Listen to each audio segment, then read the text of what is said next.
is Mr. Paul Robert O'Sullivan. At least we did not hear.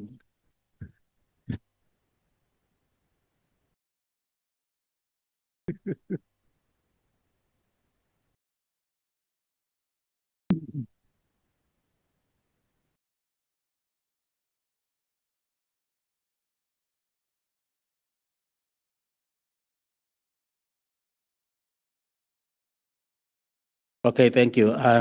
Good afternoon, Mr. O'Sullivan. I'm greeting you. Thank you. Well, my first question would be, how did you become a certified fraud investigator?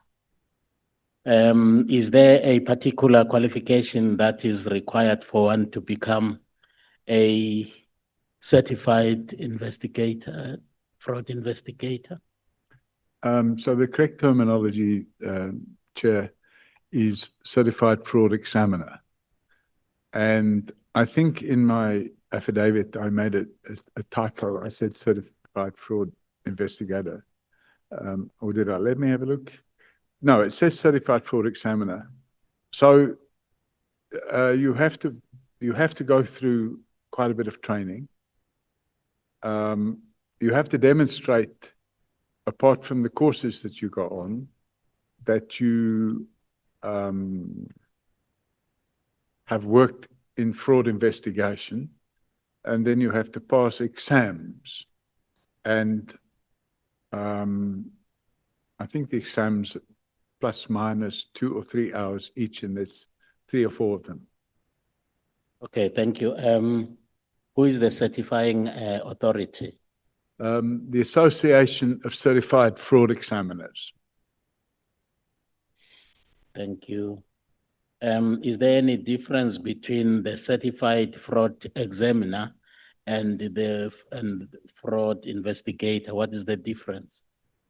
So you Except in semantics. I think probably there would be certain people that would describe themselves as fraud investigators, and they may have certain skills. And then the only difference being that the Association of Certified Fraud Examiners is a professional body. And if you have been certified by them, you're entitled to call yourself a certified fraud examiner and put the letter CFE after your name.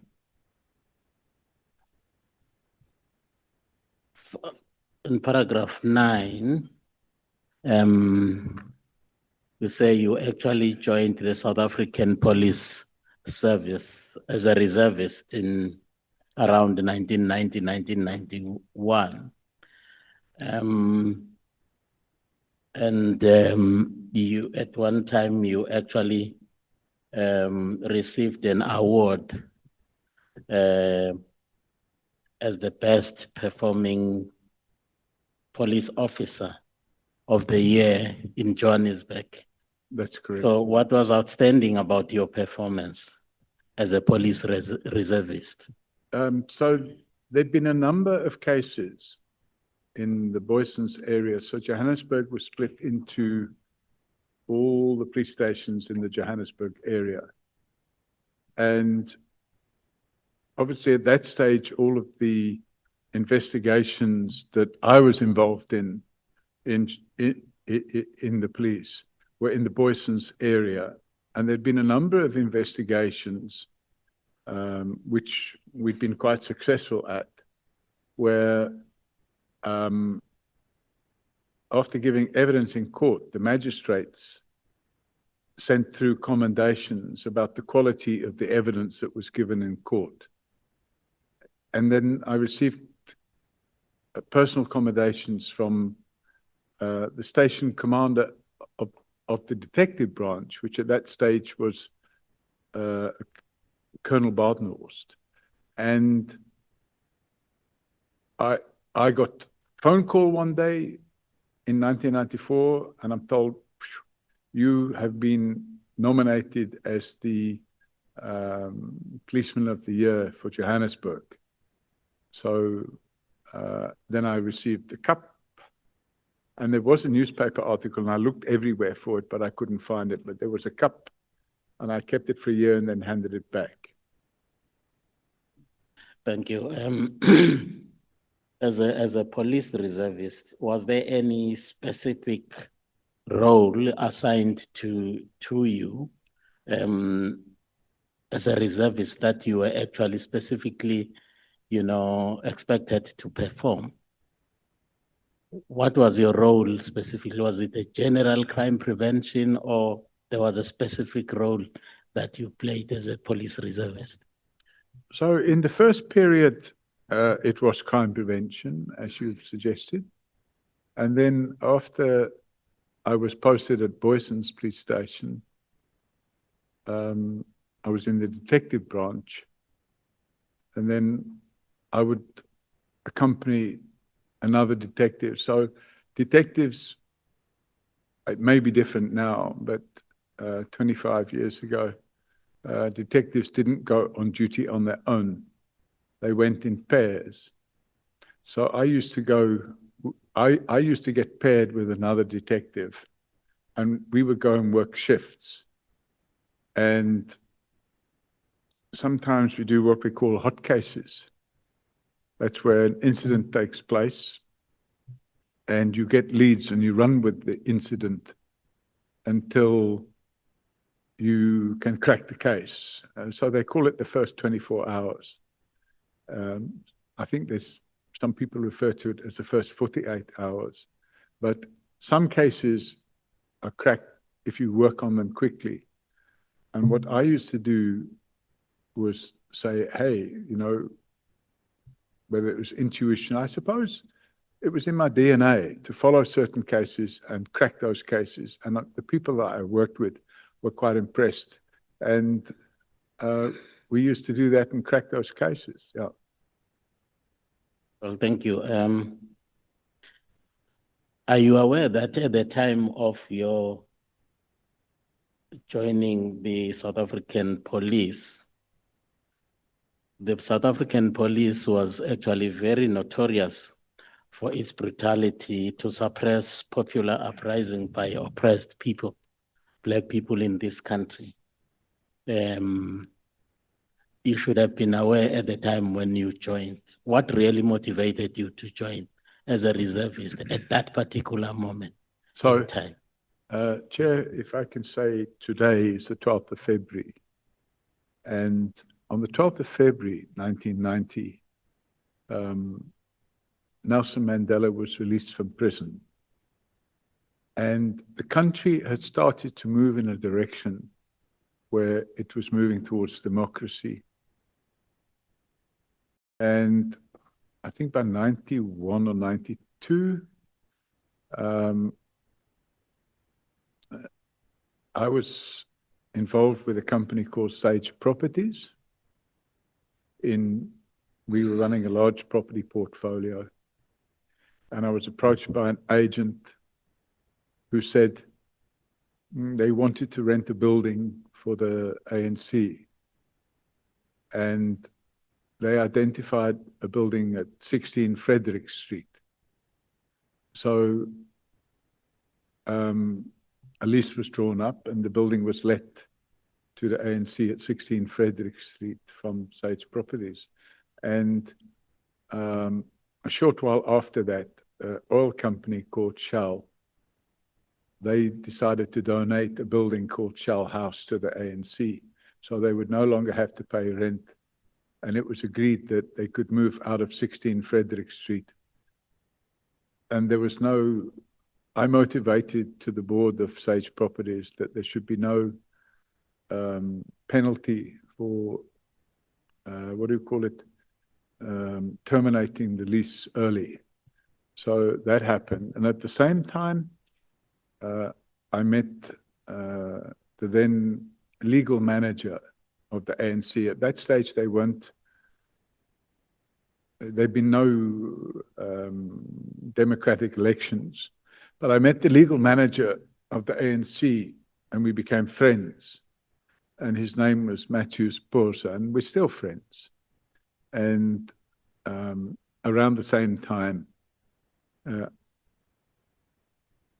Thank you. Yeah, around the same time, I took a decision to help in the police by reducing crime in Johannesburg, but obviously not in a way that would have been, well, there was no constitution then, but not in a way that would have been unconstitutional in terms of some of the things that had previously been going on between the police and the majority of the community. Well, in fact, concomitant with that, I mean, the release of Honorable President Mandela in 1990, but violence actually, especially at that time, especially black on black violence was at its peak. It was mind-blowing. During the time when you actually signed up as a police reservist.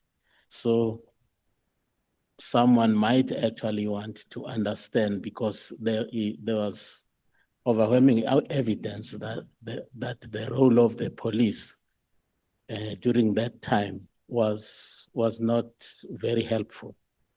So much so that actually other people said that there was a third force which was fanning those flames of violence. Would it be far-fetched if people were to say, perhaps you could have been part of that, viewed as part of the third force? Yeah, no, it would absolutely be far-fetched. In fact, I remember an incident that took place in Rosettenville in 1993.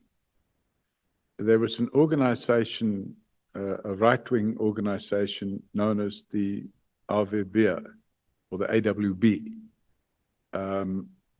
The leader of that organization was a person by the name of Eugene de Blanche.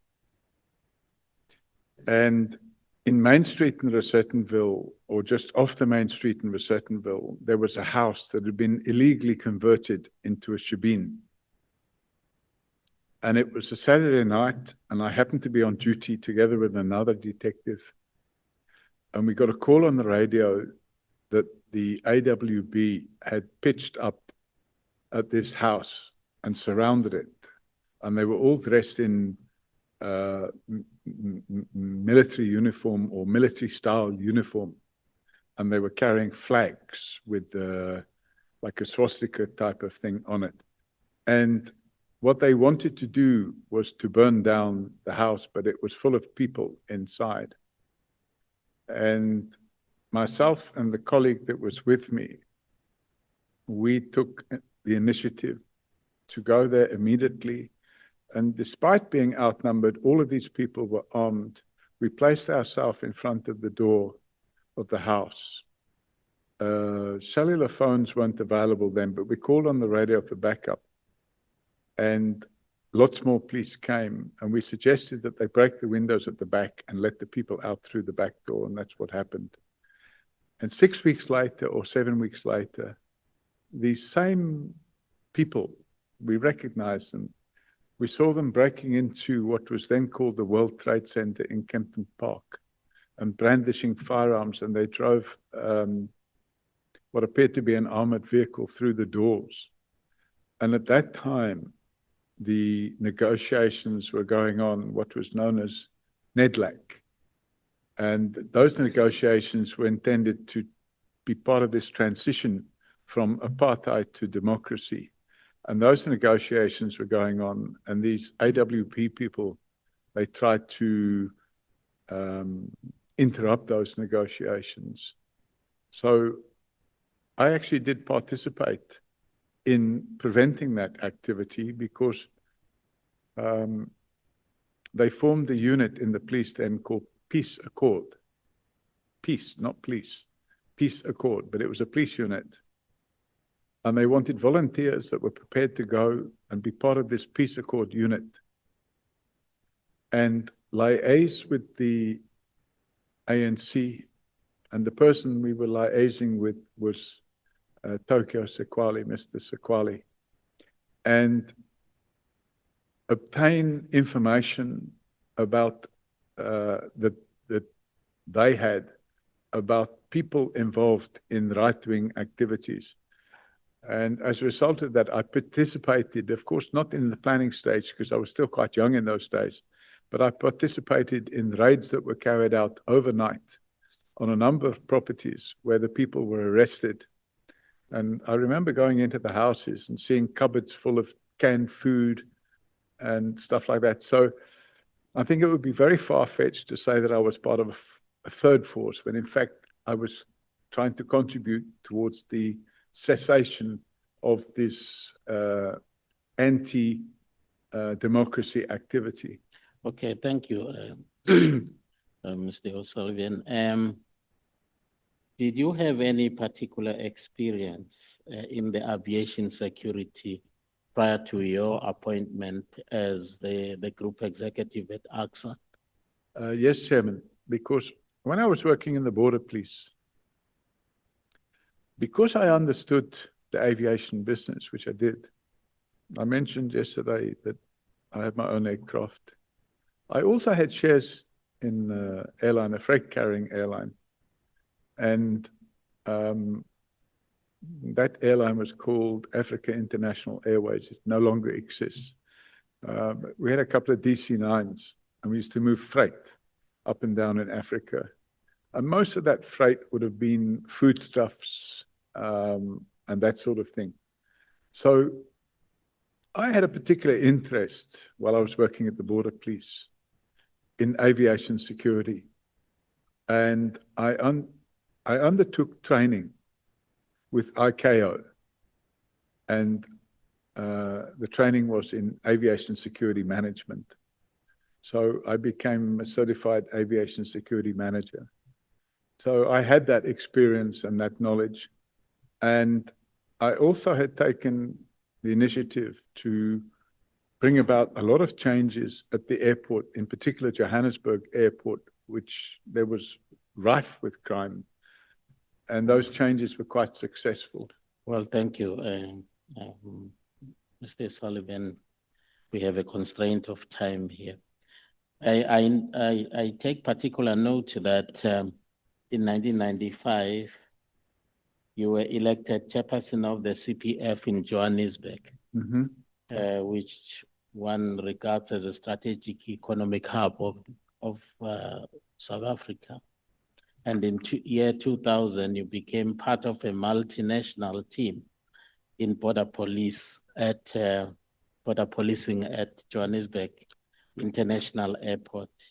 Yet another strategic national key point, which is critically important for economic development for a young democracy then.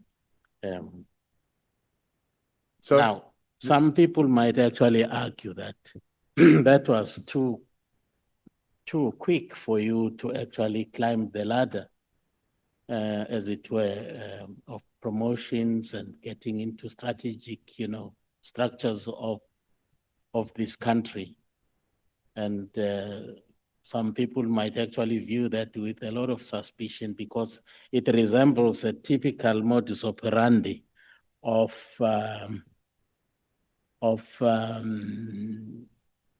agents, if I may say so, of some dubious forces that were hell-bent on undermining the future of this democracy.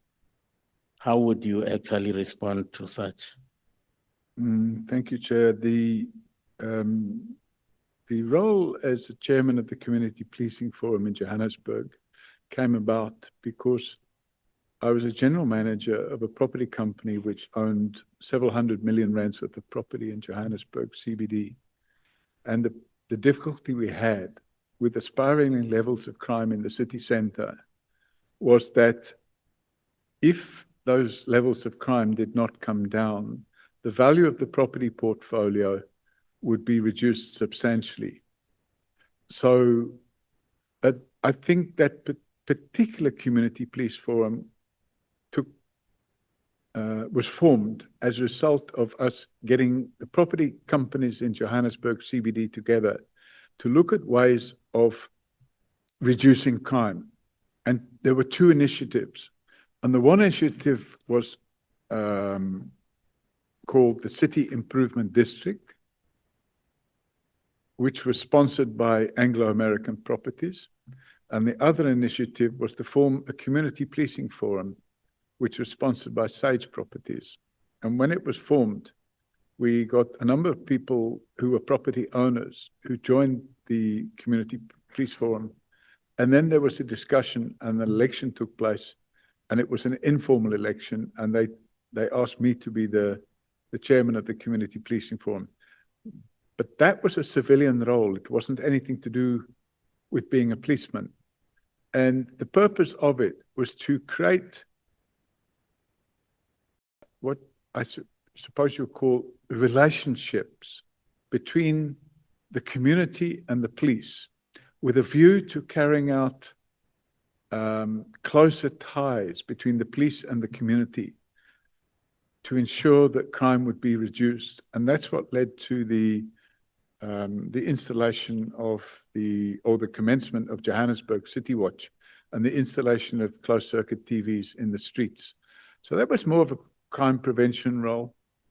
And the work at the airports came about purely by accident.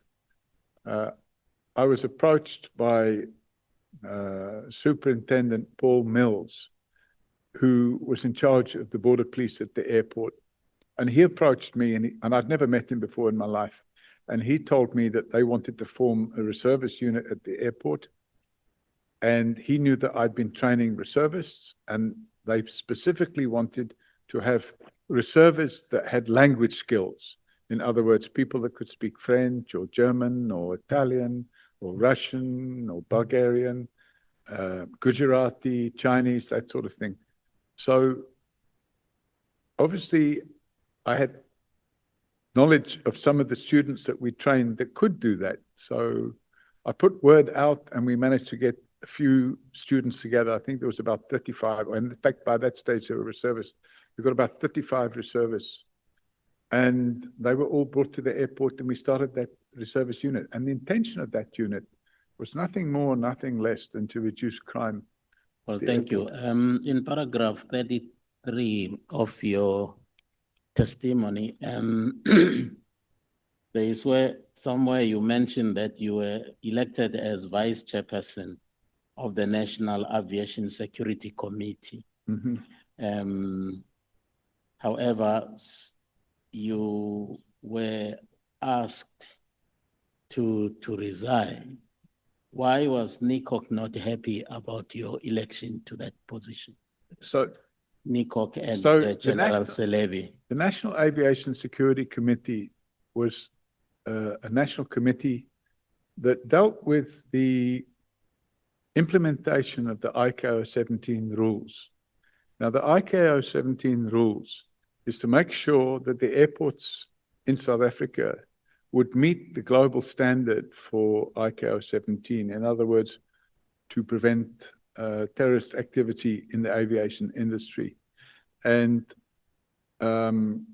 because AXA owned 10 airports in the country, the head of security for AXA was automatically on that committee, because the National Aviation Security Committee dealt mainly with the airports that were owned by But now why NICOC was not happy with your appointment? Well, they didn't, including General Selebi. they didn't have a problem in the beginning. There were no issues in the beginning. We used to sit on those committees and everything went according to plan. But after a decision was taken to cancel the contract of Kusalani Security, that caused animosity. And the animosity led to Jackie Selebi going to, or having somebody else go to NICOC, because I don't think, I wasn't involved in NICOC. NICOC had a member sitting on the National Aviation Security Committee, but I didn't sit on NICOC. And Jackie Selebi, I think, did sit on NICOC, and he raised the fact that there's a lack of security clearance for the people that sat on the national. He didn't mention my name, but there was a lack of security clearance for the people that sat on the National Aviation Security Clearance, and National Aviation Security Committee, and he believed that all the people sitting on that committee should be in possession of security clearance.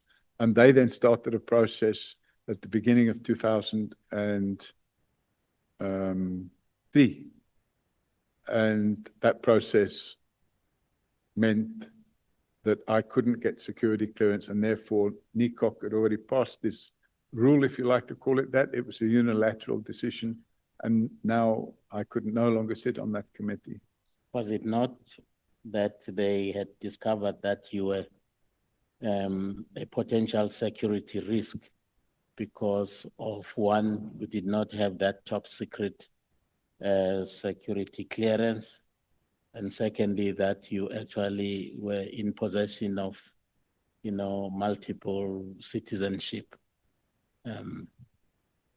No, unfortunately, at that stage, there was no requirement for members of the National Aviation Security Committee to be in possession of security clearance. It was something that was retrospectively brought in, or well, it was brought in afterwards, after the cancellation of the Kusalani contract. And it was initiated by Jackie Selebi, asking for the people that sat on that committee to be in possession of security clearance. Nobody had ever spoken to me about security clearance for the first, let's say, 18 months that I was working at AXA. It just popped up out of the blue.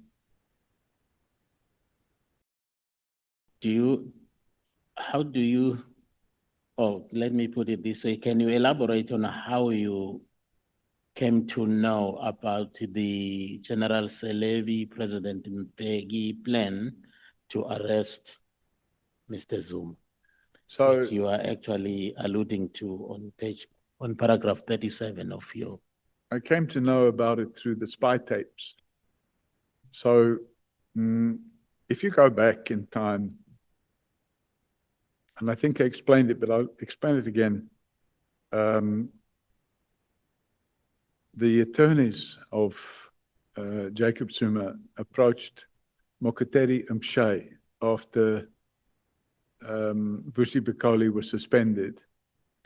And when they approached Mokotedi Umshay, they made a representation in terms of, I can't remember the section now of the National Prosecuting Authority Act, where you can make a representation about criminal charges. And they made a representation.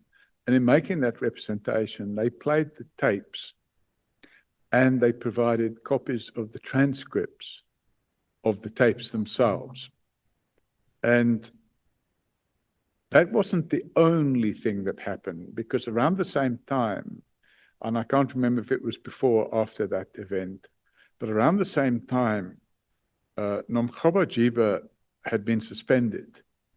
And she was the deputy or acting National Director of Public Prosecutions. She had been suspended, and she brought a court application to have her suspension set aside. And when she brought her court application to have her sentencing set aside, she attached to that court application the transcripts of the so-called spy tapes, the same spy tapes. So now it was in the public domain because somebody gave that to a journalist at the Mail and Guardian, and the Mail and Guardian published the details of those spy tapes.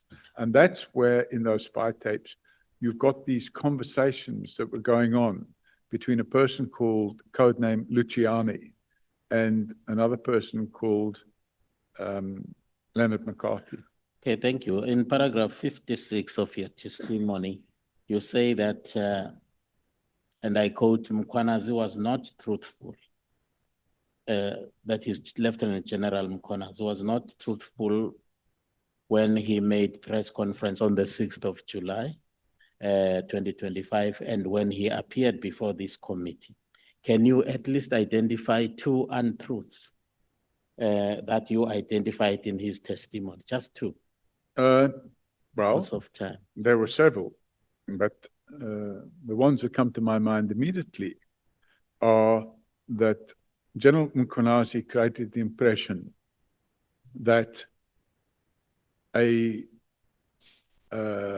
I would call it a criminal enterprise, that a criminal enterprise consisted of members of the National Prosecuting Authority,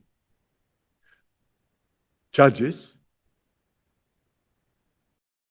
senior members of the police, and that the purpose of that criminal enterprise was to derail investigations that were allegedly being carried out into another criminal enterprise known as the Big Five cartel. And ironically, nobody could produce any details of who this Big Five cartel is. And when the questions were asked, when the media asked who's this Big Five cartel, nobody's been able to say. When they give evidence, who are the Big Five cartel? No, we can't tell you. So that's the first point. Second point is it was alleged by General Mkhwanazi that I had captured IPID. That was a complete lie. It was also alleged by General Mkhwanazi that I was a foreign agent and I'm running the country. That's a complete lie.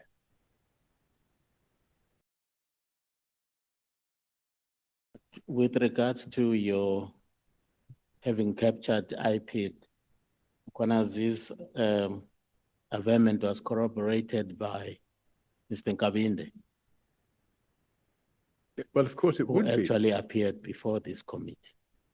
Of course it would be, because General Mkhwanazi and Cedric Nkabinde, you can take the evidence of Humbalani Kuba, and I can just take you there very briefly, because what it does, in fact, is it completely dispels this idea that, and I don't want to eat into your time, so I'm looking for it quickly, but there is a affidavit by Humbalani Kuba that was provided to the, here it is. It's a page Q1090. It's a very short affidavit. And I would like to suggest that we have a quick look at it, because this is the affidavit. By the way, I pulled this from the website of the Sondo Commission. This is the affidavit that Humbalani Kuba placed to the Sondo Commission. I'm sorry, I did read that. Okay, well, the relevant portion, if you turn to page 1092, paragraph 9, he says, on or around February 2018, I was informed by General Nemo Tansela that there is someone who would want to meet me privately in Sandton. I refused to meet with such person in Sandton and insisted that the person should meet me in Pretoria. I then went to a location within Pretoria to meet General Nemo Tansela, accompanied by Mr. Matt Lekeng and Mr. Gibson. However, the two investigators remained in the car. During the meeting, General Nemo Tansela introduced me to General Mkhwanazi. I know General Mkhwanazi from the investigation of the rendition case, which I dealt with in the past, and have respect for him. General Mkhwanazi told me he had a 204 statement from Mr. Nkabinde. So I'm just saying this links General Mkhwanazi with Mr. Nkabinde. I've read that. So that explains the corroboration that took place 9 years later at this committee. Well, in paragraph 62, you are actually alleging that there was, in inverted commas, rampant criminal activity within PKTT. And you're basing that on 4 sworn statements, which were supplied to you by an anonymous supplier. In fact, And you also characterize yeah. those gifts, the exchanges of gifts that actually took place there as gratification given to those police officers. It would be interesting to me to know how did the entire investigation in Fort Hare end up? Because those gifts were actually coming from Mr. Blakey, who had been introduced to the team as a contact person because he was director of internal investigations in the university. And he was introduced to the team by even the rector of the university, that in the event they needed anything, he is the contact person. That's the way I Now, understand it. How did the whole investigation end? Are you aware of that? No. Now, let me tell you, the very same Platke who actually Oh, I gave know these that poor, part. He was arrested and charged with murder. gifts, was actually the one who was arrested by the very same people. Would you therefore say that those gifts were gratification? Correct. Why so? If you look at Act 12 of 2004, it's defined in Section 3. It defines what a gratification is. And those gifts, whatever you want to call them, they amount to gratification in terms of Section 3 of Act 12 of 2004. Thank you. On paragraph 69, and if I may quote, you say, one of the central players in the capture of the criminal justice system is Mr. Peggy Tel. Can you substantiate this allegation? So I've actually given some examples. I don't know if I can reach that example right now, but I've given the example of a gentleman by the name of Chamani. If you bear with me a second while I look at my index. So I have only 5 minutes left. No, I'm sorry, I can't find it quickly, but there Okay, are now let's in here a letter where Commissioner Masemola introduces everybody in the police to the new head of legal services in the police. And it's a gentleman by the name of, I can't remember his first name, but his surname is Chamani, C-H-A-M. Here we go. It's page 242. So if you have a look at that 242, there's a file note, and I sent this file note back then.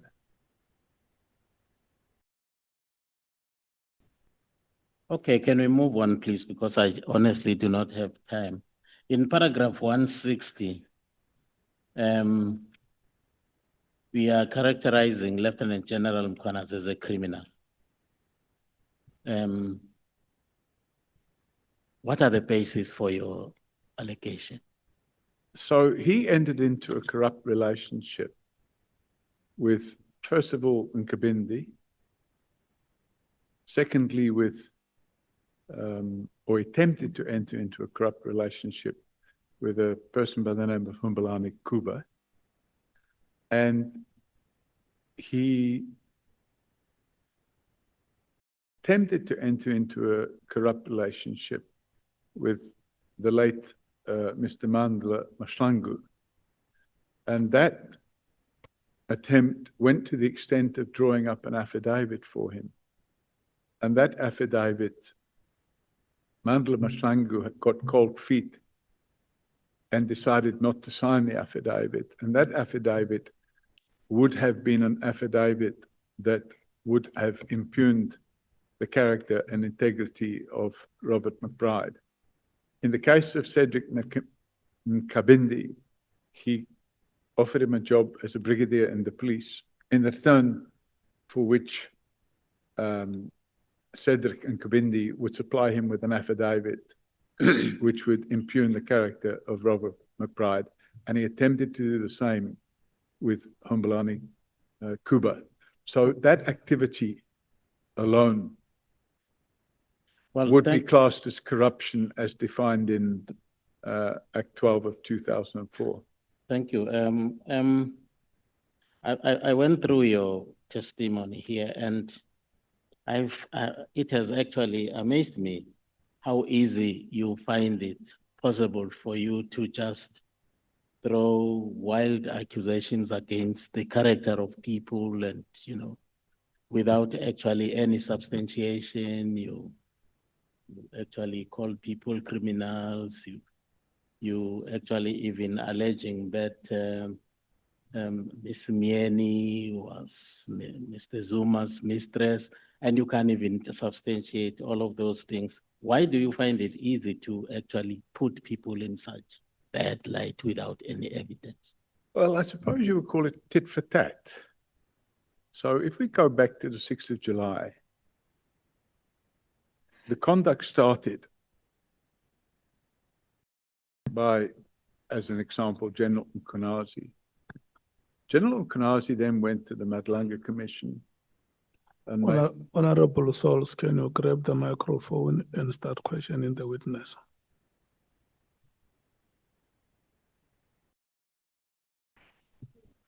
Thank you, Chair. So I'll be going until Chairperson, you and I must always agree first. Until what time am I going? O'clock. What time? O'clock. At The 6? the next o'clock is 6, yeah. That's not 40 minutes. This is 40 minutes from now. Mr. O'Sullivan, good evening to you. Good evening. You must indulge me for a few minutes as I just provide context for how I'm going to approach this. So indulge me for a minute. I must be frank with you. How I was introduced to you, not in person, but through the committee engagement of you having to come here. And I must be frank with you, I hate how you introduced yourself to us. As someone who encountered you for the first time, you came across as very rude. You came across as someone with a disregard for us in the legislature and the executive. Then when I listened to you when you testified, you further confirmed that here in how you addressed our leaders, for example, our President, His Excellency, President Ramaphosa, by addressing him on a first name basis. Then your posture of dictating conditions to us created a perceived expression of a default colonialist mental setting. But Mr. O'Sullivan, no matter how I feel personally about how you've been introduced to me, and it's important that I remind myself why I'm here. I'm not here to assess how your behavioral conduct is or the lack thereof, but I'm here to test the submissions that you put before me or before us. And when I look at the submissions that you put before us, no matter how I feel about your posture and your demeanor, I cannot ignore, when I read your submissions, your heroism. I cannot ignore your sacrifice and your immense contribution in your fight for justice in our country. And so if I strictly just look at that and look away from how I was introduced to you and your perceived posture, I want to say to you, based on what I read here, thank you very much for your sacrifice. You're a hero. But like I told Mr. McBride, even heroes have holes. Our shared Christian faith teaches us about Jesus, who's more than the hero, is an actual savior. Yet even Jesus had holes in his body. But the difference with Jesus was when Thomas doubted him, he was willing to let Thomas feel the holes and test it for authenticity. And he still ascended into heaven with holes. Now, this committee process, I feel, is here to test those holes and also to affirm the truth and test what you've put to us, whether it's the truth. So that's how we're going to start, Mr. Sullivan. My first question to you, given your access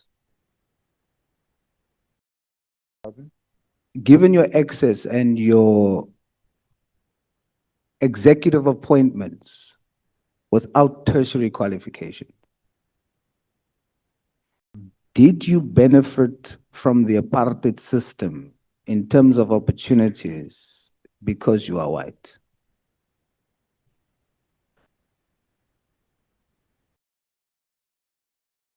So my approach to that is that I didn't. Sorry? My response to that would be that I did not approach or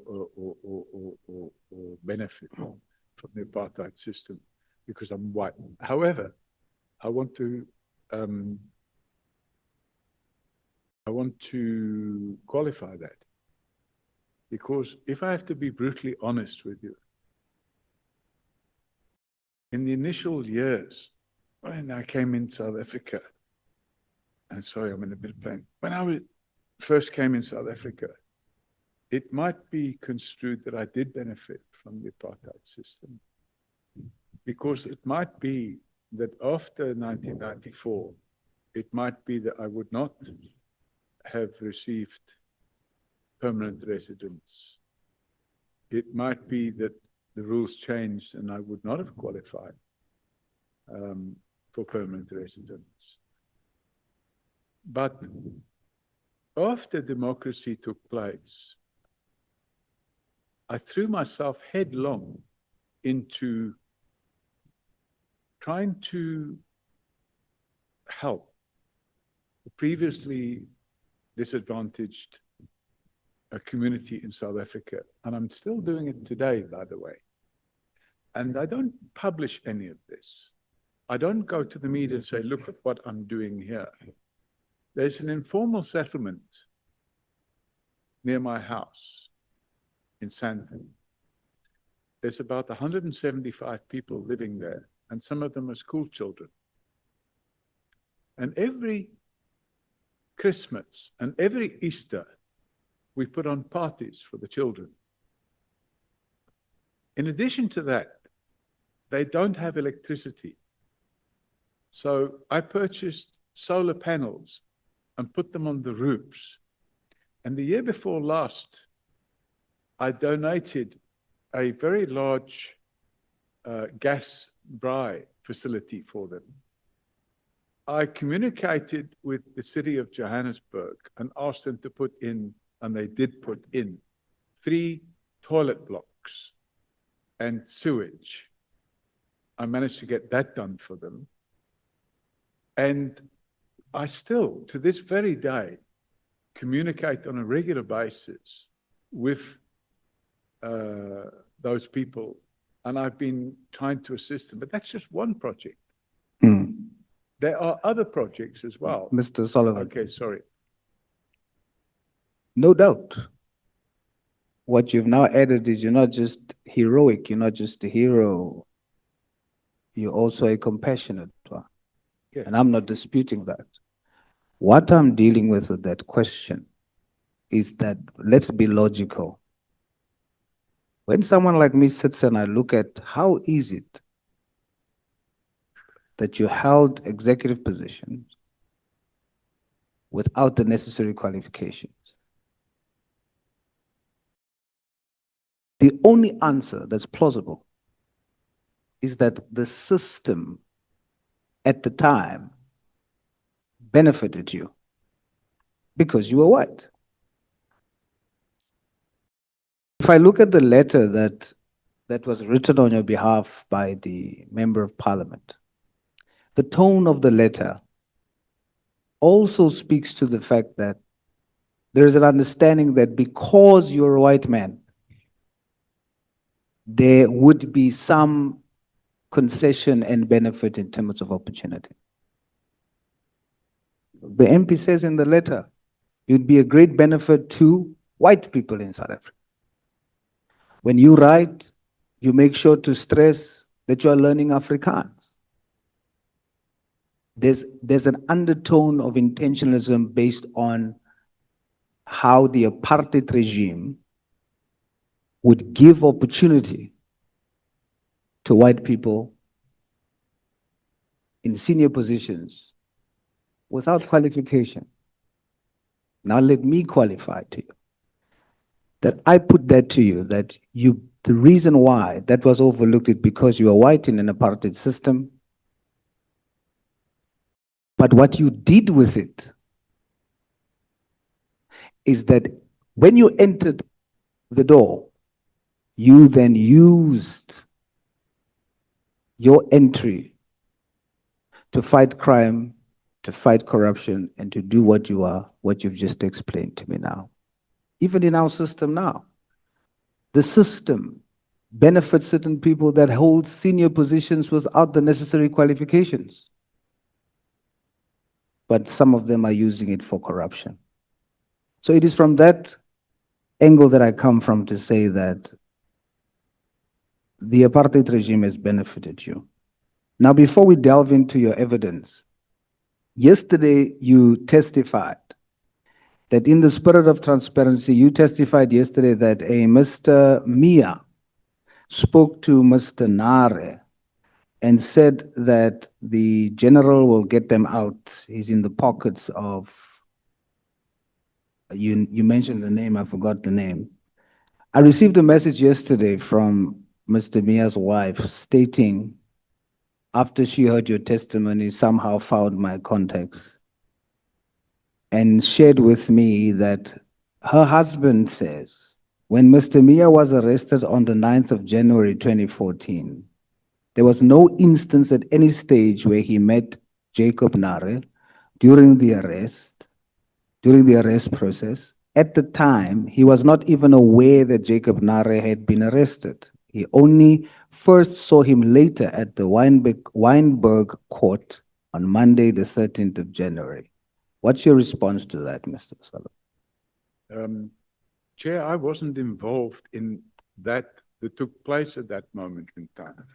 My involvement in that was that at 5 or 6 o'clock in the morning on the 9th of January, at 5 o'clock or 6 o'clock in the morning, it was daylight, the sun was just coming up. I had received information that there would be an attempt to kill me that morning. So I had decided to evacuate my family from the house the night before. And I'd moved them somewhere else. And I left my cellular phone inside the house. And the reason I did that was because the information I received was that crime intelligence individual who has since been arrested and detained was working with the people that were planning to kill me. And the team of people that were planning to kill me, it's alleged, and there's a trial going on. One of them is this chap, Mr. Mia. And when they were all arrested, unbeknown to me, this fellow called Nair or Neri, Jacob Nari or Jacob Nair, I don't know how you say it. I used to call him Jacob Nair. The crime intelligence colonel, a person by the name of Kimber, I can't remember his first name, but he had a nickname which was Killer Kimber. And they had already been working together with this chap, Jacob. And he had provided, and he had made recordings of discussions he was having with them. And he made a sworn statement stating that which I alleged yesterday. And I've seen that because it's part of the docket against Radovan Krejcir and the 7 other people that were out that day to have me murdered. All right. So that's, you know, I have no first-hand knowledge. I wasn't present when these things were said, but I've seen the sworn statement. All right. Now let's begin by debunking the allegation here that you were paid from the Secret Service Fund. Now I've read this statement and I have a different view from what has been said earlier. So just so that we confirm, the document that you have that we were given by Honorable James, that document, you did not produce it to the committee. It was brought by Honorable James, and today is the first day you see it, correct? The first time I've seen it today. Right. So you are not using this document in order to make us see you in a certain way, because you've never seen this document. That's correct, sir. Now let's go. I think it's important for us to debunk this. This document says a request for an advance from the DSO confidential funds. But if you look at what you produced or gave us on page 282. 282. Let me have a Yes. look. If you look at that attachment, So let me just go to it. 282.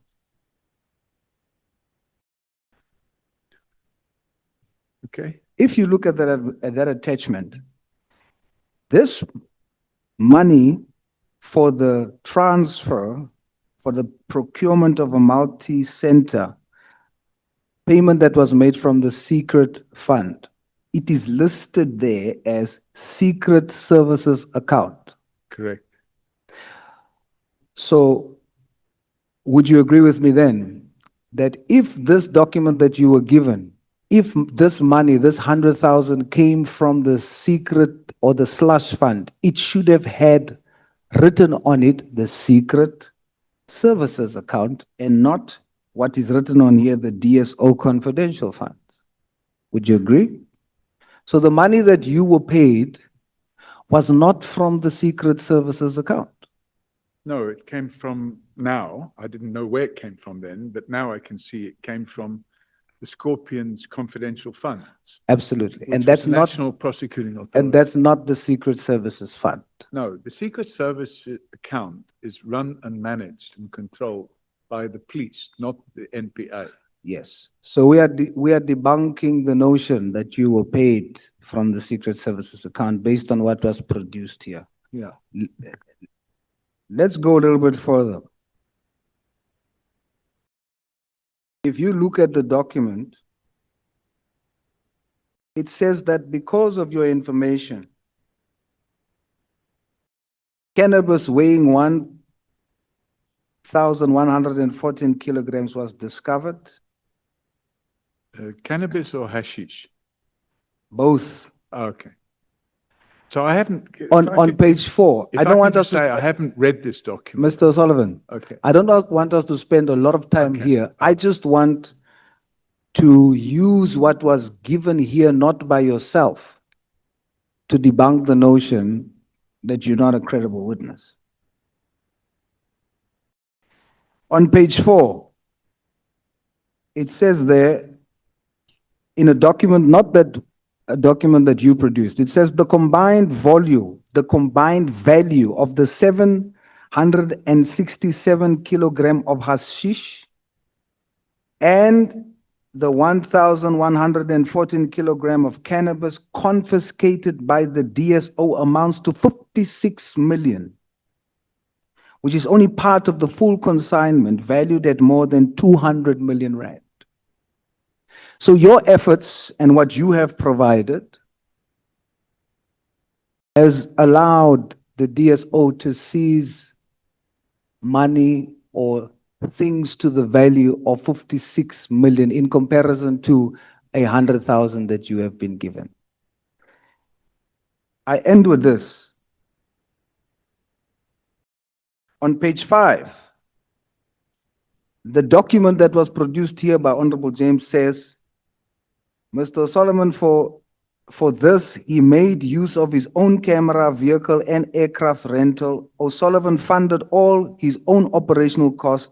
O'Sullivan effectively beat SAPS at what they were expected to do. Sorry, what page is this? That is page 5. Not a document that you produced, evidence that was produced by others. This document says of you on page 6.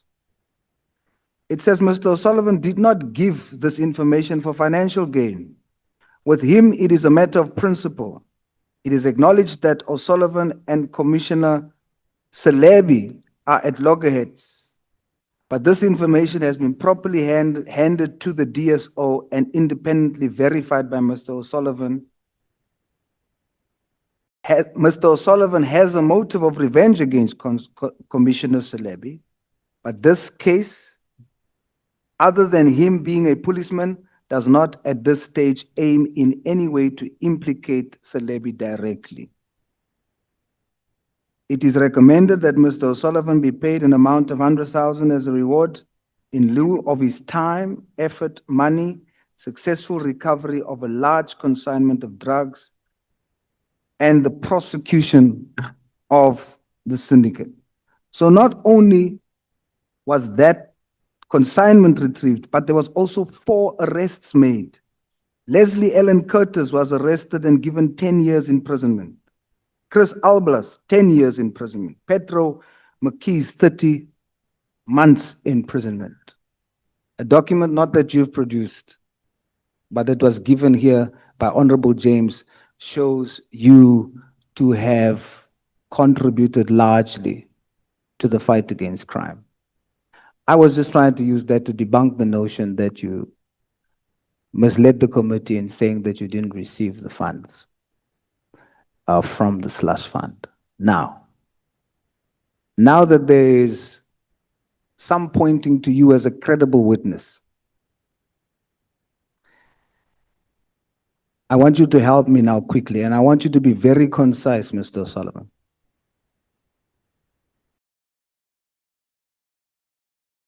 When you looked at the press conference of General Mkhwanazi, what impression did that give you? Very concisely. It gave me the impression, and I stated this, it gave me the impression that he was planning a military coup.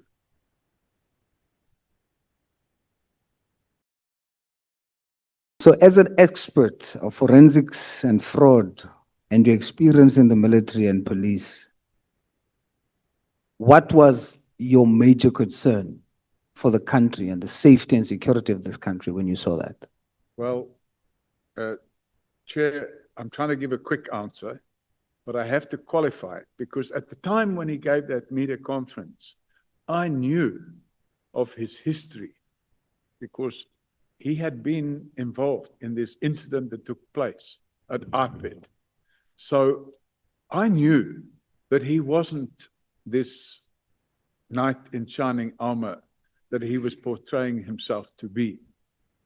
And when I read between the lines, and I don't know if it's true, but I believe it's true, I'm the only person that paid somebody to have that whole press conference transcribed. And the transcription is included in my annex sheets.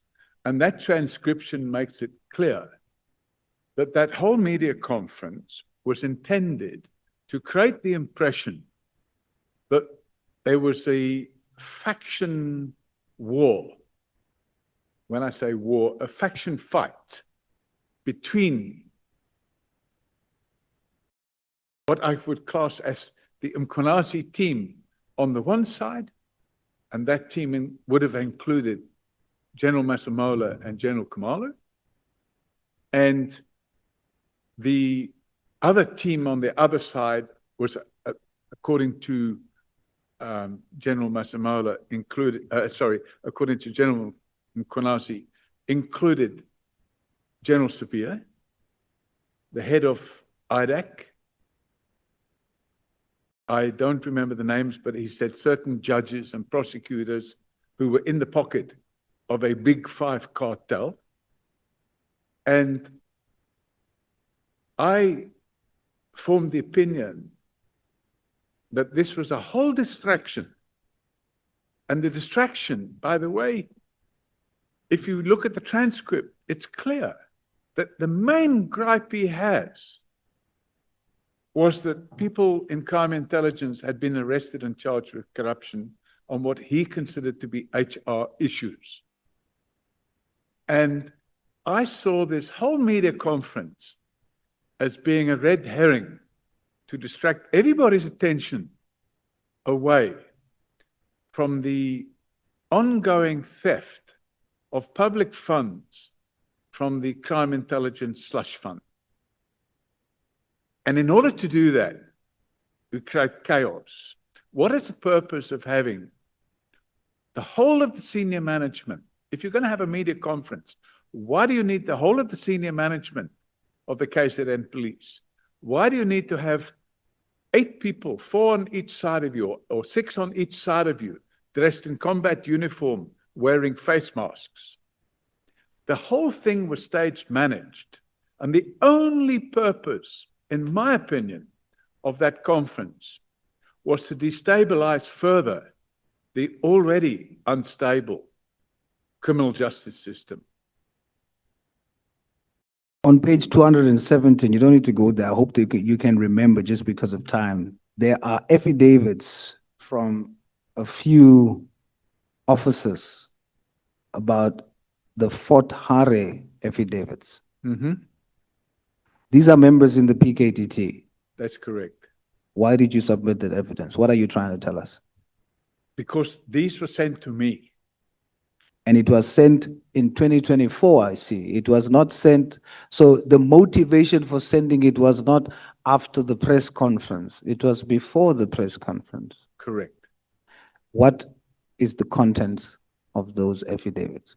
The contents of the affidavits, as I explained earlier, Chairman, are that a person who was actually the main suspect in that particular leg of the investigation was bribing the members of the PKTT. He was supplying, I can't remember who got what, but 10,000 to one guy, 2,500 to another, 5,000 to another, and a bag of new clothes to another. And if a suspect is going to be providing gratification to people that are supposed to be investigating these crimes, it ends up being a distraction. It creates a loyalty between the person paying the gratification. Because with gratification, there's always what we call a quid pro quo, which means I scratched your back, now you must scratch mine. Are you testifying to this committee that affidavits was given to you by members of the PKTT, some members in the PKTT, admitting that they have been receiving bribes? No, Chairman. The affidavits were given to me by a member of the PKTT who knew about these bribes and didn't want to be a party of it, and he sent them to us. But essentially the contents points to the fact that some PKTT members are receiving bribes. That's correct, Chairman. You then, 2025, there was another affidavit by someone named Nenji. Briefly, just concisely tell us about that affidavit on page 310. Once again, this affidavit is dated February 2025. So your motivation here, once again, could not be because of the press conference of General Mkhwanazi. You had this affidavit before the press conference and before the committee was formed. Take us through it quickly. Chairman, it's quite a long affidavit. But am I allowed to just give you a synopsis of it? If you can do it very briefly, Mr. Right. Solomon, I'd appreciate it. The synopsis of it is this fellow called Nangi or Nanji, I don't know how to say it. And I've never met the person. I've spoken to his attorney, and his attorney wouldn't discuss the case with me. We received that document anonymously once again. You can go on our website. You're able to upload documents anonymously. And we have a toll-free line that enables people to provide information anonymously. Now, the affidavit of this fellow Nangi or Nanji is, according to him, because it's an affidavit, according to him, he's innocent of all the charges that have been alleged against him.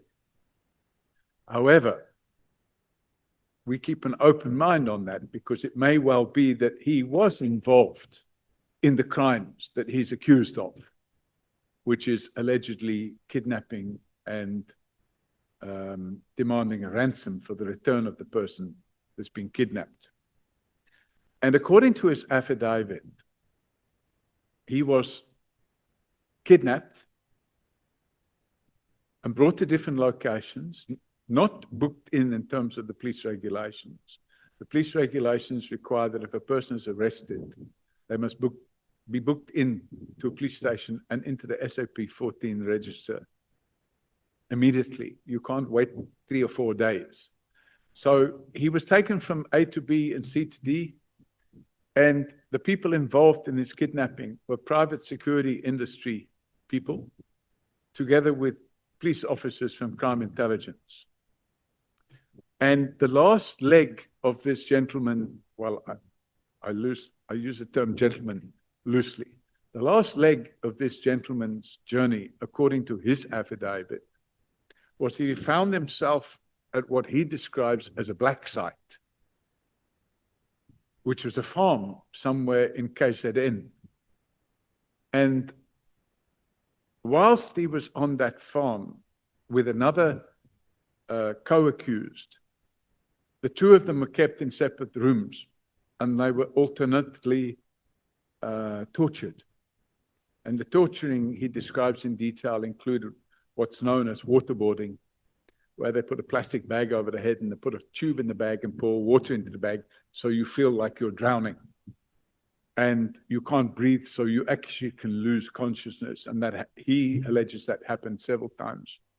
He alleges that he was very badly assaulted, and there's photographs showing the nature of the assault that took place against him, and that a pair of garden scissors, I think he means these shears that you cut the grass with or the hedge with, were used to assault him in his testicles to the point that he was bleeding in his urine. And finally, he said that while all this was going on, the senior cop that was there, Colonel Darwood, who has, to my knowledge, a history of this type of conduct, and I know that for a fact, because that's the same Colonel Darwood that kidnapped Sarah Jane Trin from our offices in February 2017. And the same Colonel Darwood was involved in an unlawful arrest of me. And the same Colonel Darwood was involved in the unlawful arrest of Advocate Gerrie Nel about the time when he wanted to prosecute Jackie Salebi. But the most telling part is that at this black site, this farm, he alleges that General Mkhwanazi was there. And in General Mkhwanazi's presence, Darwood continued assaulting him. He doesn't allege that General Mkhwanazi assaulted him, but he did allege that General Mkhwanazi told him that the other co-accused, a person by the name of Malotshwa, he said Malotshwa should have been better off committing suicide because of the torture that he's going to be facing. And Dawood, allegedly, according to the statement, phoned Nangi's wife on the phone without realizing that Nangi's wife recorded the call. And in that call, which was made by Dawood in the presence of General Mkhwanazi, he told Nangi's wife that if you can't tell us where this kidnapped victim is and do it quickly, we're going to cut your husband up into pieces and send him back to you in a cardboard box. And the transcript is included in the documentation. We now have 5 minutes left, and I want to break it up in this way. 2 minutes. Tell us about extrajudicial killings from the PKTT and the property purchases that you mentioned here, that we spoke about earlier on 282. Okay, so if I deal with the alleged extrajudicial killings, and I say alleged because we got approached, and it's in the statement, so I can look, but I prefer to just do it from what I can remember. In the week following the 6th of July press conference, we received a call on our hotline, which is 0800 118 118. And the person that phoned that number left a message. And one of my staff phoned him back. And he said he would only be prepared to speak to me because he had some very compelling information that he wanted to share. So I had a phone call with him, and I recorded the phone call in case it was something very important, and it turned out it was. The person alleged that he was a member of, he called it PKTT, but I don't think it is PKTT. He said he's a member of this team. And the allegations he made was that they go around, they directed what they do, and they paid, and they're not police officials, but they're actually private civilians. And that they were recruited by a fellow who calls himself Baba Ndlovu in KZN, and they were taken to a training center where they spent several months doing training. And when they completed the training, they were then told, okay, you're going to be paid 20,000 Rand a month. And the 20,000 Rand a month, you'll be paid in cash. Now, then they were told, now you must come and do some work because you've been trained for this work. And the work they were told they had to do was to help with crime prevention. And according to the statement of this chap, because we took a sworn statement from him. You've got 2 minutes. Okay, sorry. He alleges that They killed innocent people. yeah, and that they would sometimes kill them thinking they called it street cleaning, and that they would only find out afterwards that the people were innocent. And we therefore decided to provide a copy of we provide the originals in terms of Section 27 of the NPA Act. We provided same to IDAC, and we also provided same to the KZN All right. IPID. In our last 2 minutes, 1758, in our last 2 minutes, tell the country the slush funds used to purchase properties. Yeah.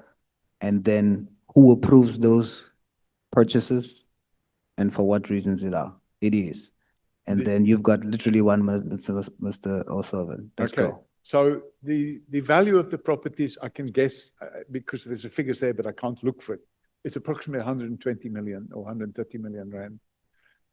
We got this information. And when we got the information, I carried out some research, and obviously we had the ability to do so. We used a site called Way Back When, and we managed to download the property advertisements for the properties in question. And with those property advertisements, we were able to then with the documentation that we've been supplied, we then pulled the title deeds of the properties from the deeds office, and we were able to see that the properties had actually been purchased for a price higher than the advertised selling price of the properties.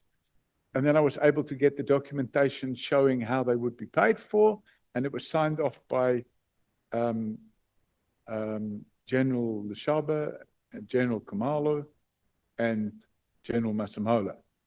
And then we were able to establish, because we had the title deeds, we were now able to establish that the properties had now been registered in a private company, a PTY Limited, and we found that the directors of that private company were 2 employees of Crime Intelligence. And this is the final 30 seconds. During the period in question, South Africa was going through a very depressed, and still going through a very depressed property market. I was questioned earlier about why I decided to disinvest from property in South Africa, not my own house, obviously, but other properties. And I decided to disinvest. I sold a property in February 2025 that I paid 14 million for. Actually, 12 million plus stamp transfer duty and the cost of getting it rezoned. So it cost me 14 million rand. I sold it in February last year for 7.5 or 7.7 million rand. So, Honorable Wessels, may you please have your microphone on? Your time starts now. Thank you very much, Chairperson, and good evening to Mr. O'Sullivan. good evening. I don't have a lot of time, and there's actually such a lot to delve into. There's a lot of issues that I don't think we've even touched on. Allegations that have been made against you, but also allegations that you are making. But let me start where Honorable Sangoni took us to paragraph 90 of your statement, which refers to the appointment of General Masemola as the National Commissioner. And she asked you about your involvement, and you spoke, you testified that you were asked to provide information to assist by Mr. Chauke on behalf of the President. But you were the keynote speaker at the BizNews, let's call it BNC, London conference in 2024. Is that correct? Well, I can't remember, but I remember doing a presentation at the BizNews conference.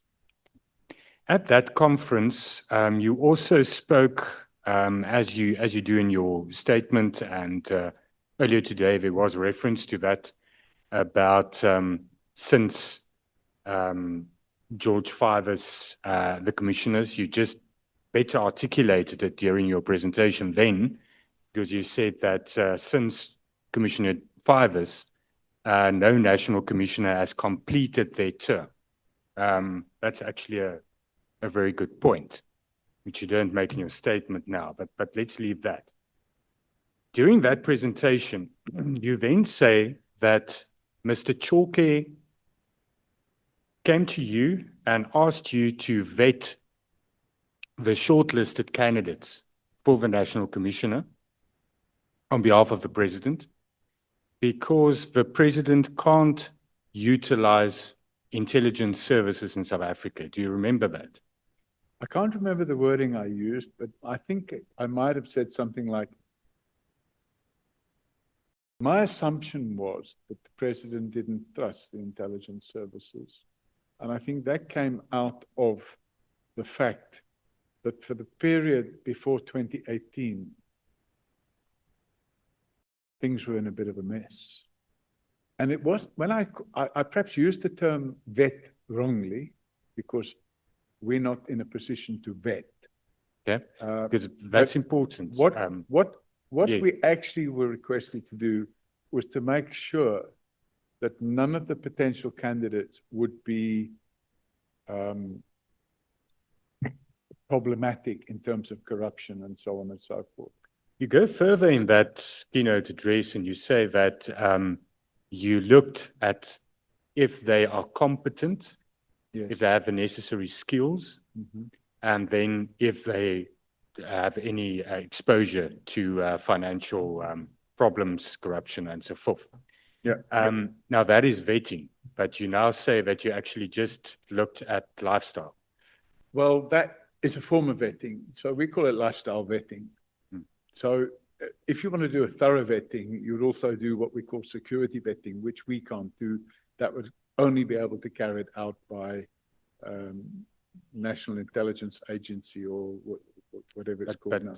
Can we agree that you are not and were not in a position to look at a shortlist and advise if a candidate is suitable for the position of National Commissioner in terms of skills and competencies and so forth?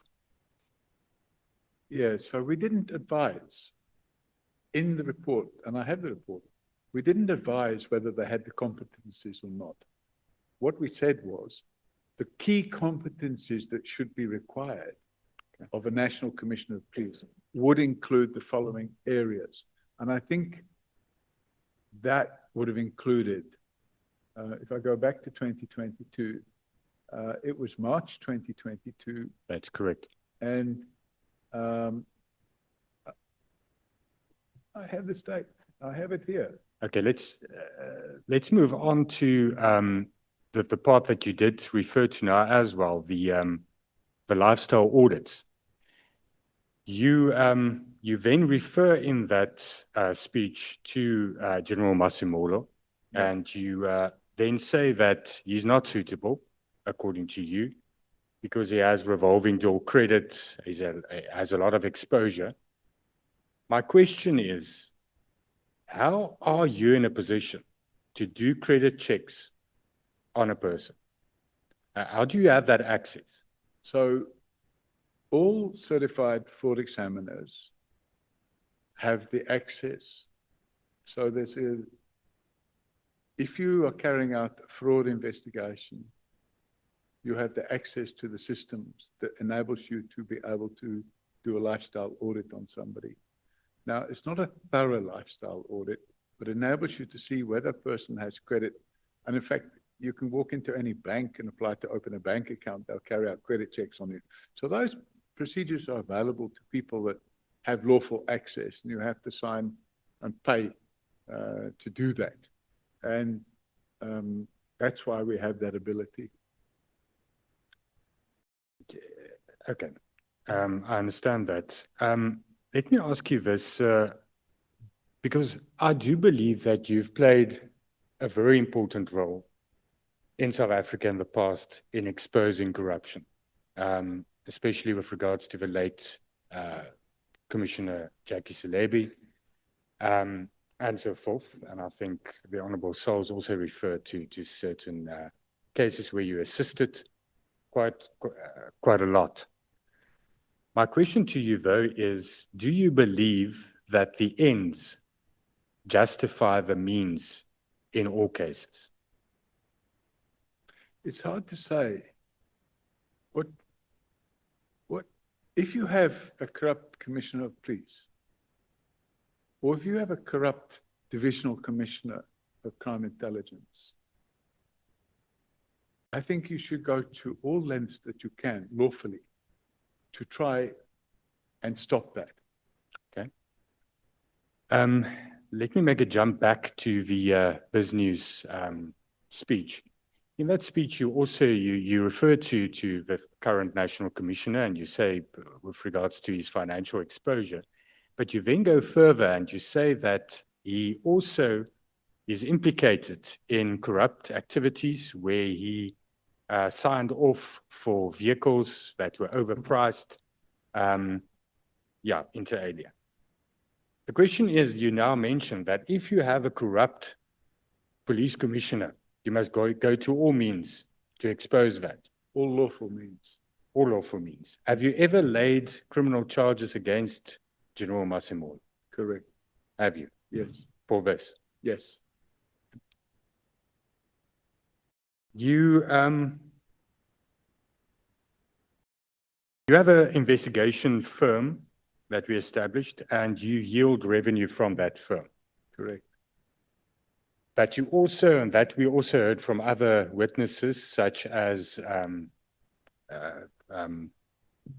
what's his name, Robert McBride, that told us that you are resourceful to provide information and intelligence to IPIT in his time and in his tenure.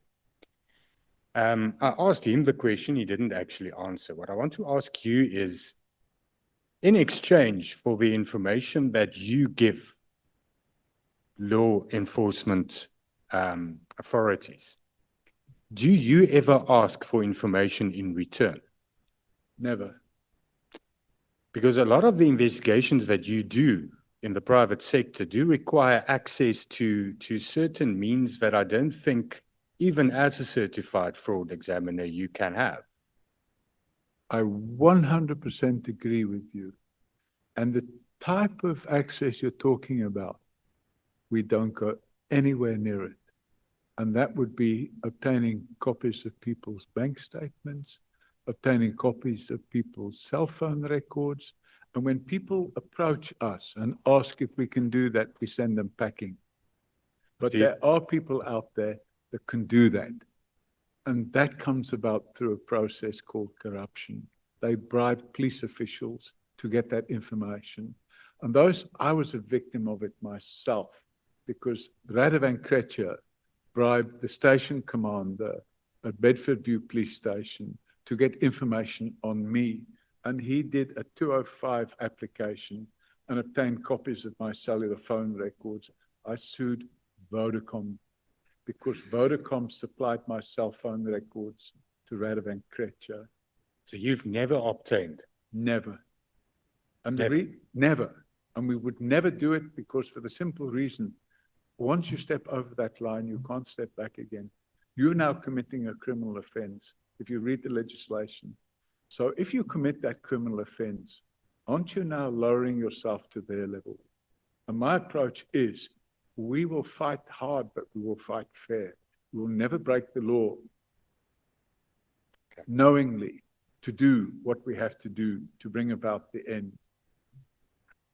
Then very quickly, I want to refer you to paragraph 113 of your statement, where you speak to General Mkwanazi that purchased a company known as Dream Deal Trading and Investment, Pty Limited. Correct. What is the relevance of that? And I understand you say that this company was owned by someone, a convicted fraudster. Correct. But regardless thereof, what is the relevance of General Mkwanazi purchasing that company to the other allegations that you make against General Mkwanazi?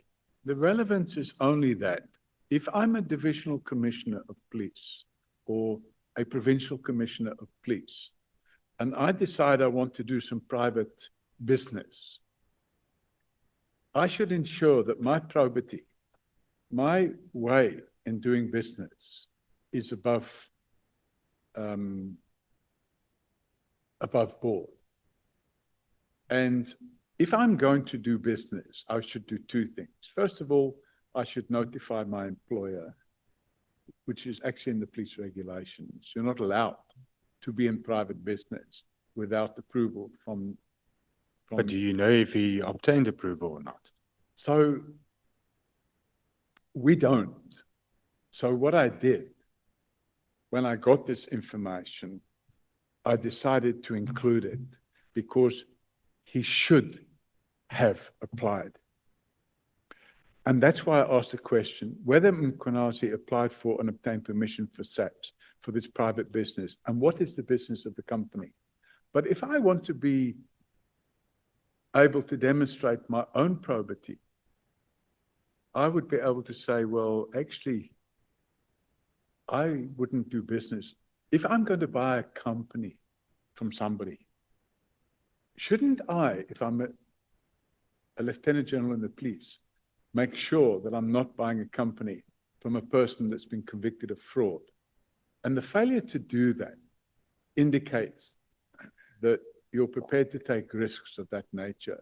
We have a number of clients, and when clients come to us, most of them are corporate clients, But we have a few private clients that come to us. And when a private client comes to us and wants us to carry out an investigation, the first thing we do is we invite the client to enable us to carry out the probity check on him, because we want to make sure that he himself is not involved in criminal activity. And a classic example I can give you is a man by the name of Robillard, who approached us and asked us to carry out an investigation and offered to pay us. In fact, made the bank transfer right there and then. And after he made the bank transfer, we carried out our probity, and I immediately refunded the money to him and said, Okay. we're not prepared to work for you. I have a minute left. Sorry. You deny that you're a foreign intelligence operator? Absolutely. And I'd qualify that. If I'm a foreign intelligence operator, I haven't done a very good job of keeping a low profile. I'm getting to the profile. You deny infiltrating IPIT. Absolutely. You deny impersonating IPIT officers. Absolutely. And we have tape recording to prove that.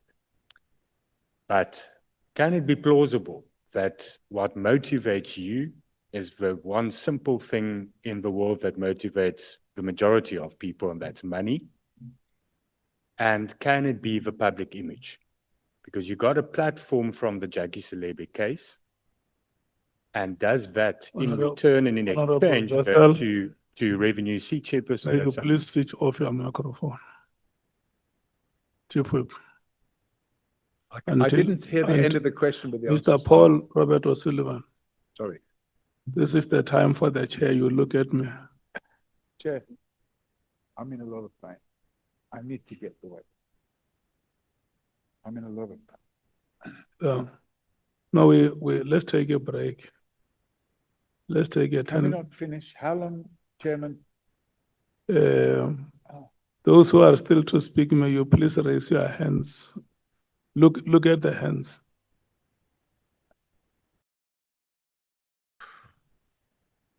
Yeah. Oh, it's killing me.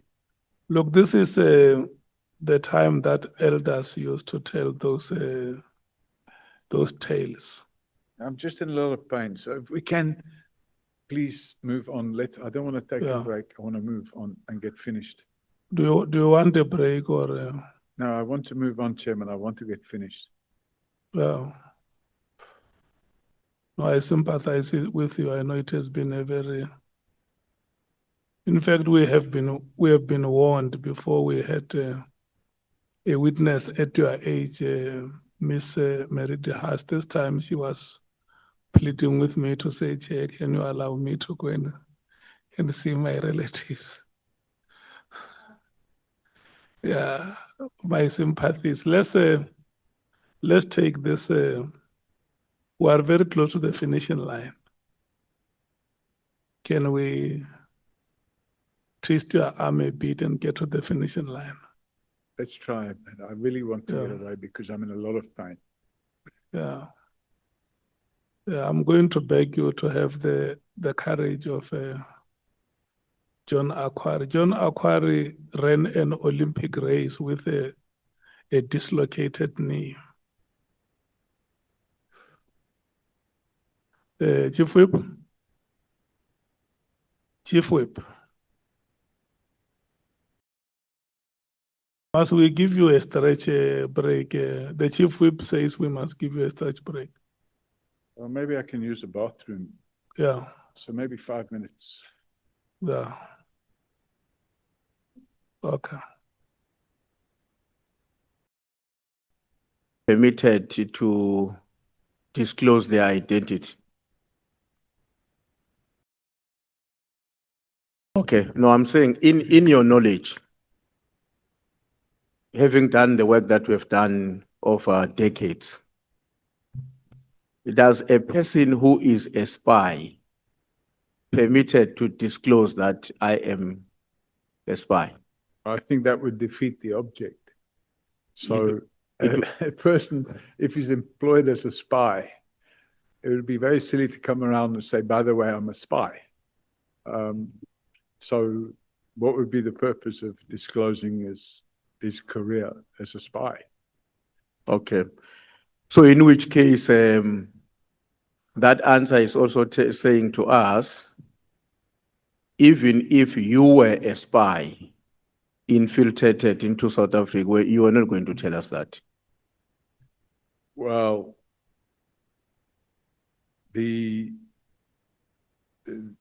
if what you're saying is true, then you would be right. But I can't imagine for the life of me that a person could be a spy for 36 years and get involved in the charitable activity that I've been involved in and all the other things that I've been involved in. Yeah. And for the record, this is exactly what the late Jackie Selebi said, is that I was a spy. Now, if I was a spy, let's just take a hypothetical position. If I was a spy, after Jackie Selebi had exposed me for being a spy, wouldn't I then have been recalled and said, oh, he's been exposed, let's get him out of there? They call it an extraction. And then, unfortunately, it wasn't just Jackie Selebi either, because General Pashlani came along and said exactly the same thing. And that was 10 years ago. And now we have General Mkhwanazi alleging exactly the same thing. So it seems to me that it's like every 10 years, there's an allegation that I'm a spy. And it's clear that if I am a spy, I'm a very bad one, because I've allowed everybody to tell every 10 years, there's a whole big lot of media attention on the fact that I'm a spy. So I can categorically state that I am definitely not a spy and never have been. Yeah. Well, I also hope that you will accept the fact that it is not always the case that when you are a spy, you are prohibited to engage in other activities as a cover-up. Well, I suppose that's possible, but those. I think that should be the case, not even possible, because if you are not engaged in other activities Yeah. that are intended to cover up who you are, Yeah.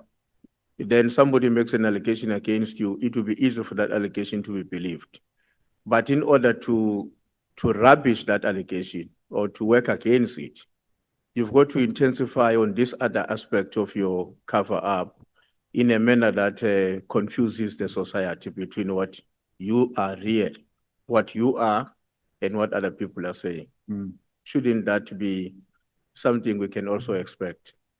But then shouldn't my cover-up jobs be something like a cutlery salesman or a refrigerator salesman or something of that nature? If my cover job, as you call it, is to be a reservist in the police, isn't that like a bit obvious?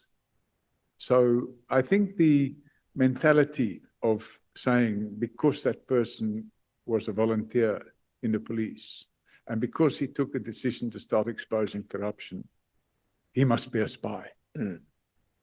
Are you aware of the statement that was once made by one of the US senior officials? I'm told, I read about it, that he made that statement with reference to his discussion to President Oliver Tambo, that South Africa is too important to be left to South Africans. Are you aware of that statement? I'm not aware of that statement. You're not aware of that statement? But I think it's good enough to be left to South Africans. Is that so? Yeah, I don't think it should be a country where people on the outside should be interfering. I've been a South African now for a very long time, and I'm a proud South African. And I'm happy to serve my country. I'm happy to do what I do, even if it causes controversy, because at the end of the day, it results in a better life for all South Africans. Yeah. Earlier on, yesterday I said I'm going to make a follow-up on this question about your decision to come to South Africa. at the time at which you did, in the early 80s or mid 80s, so to say.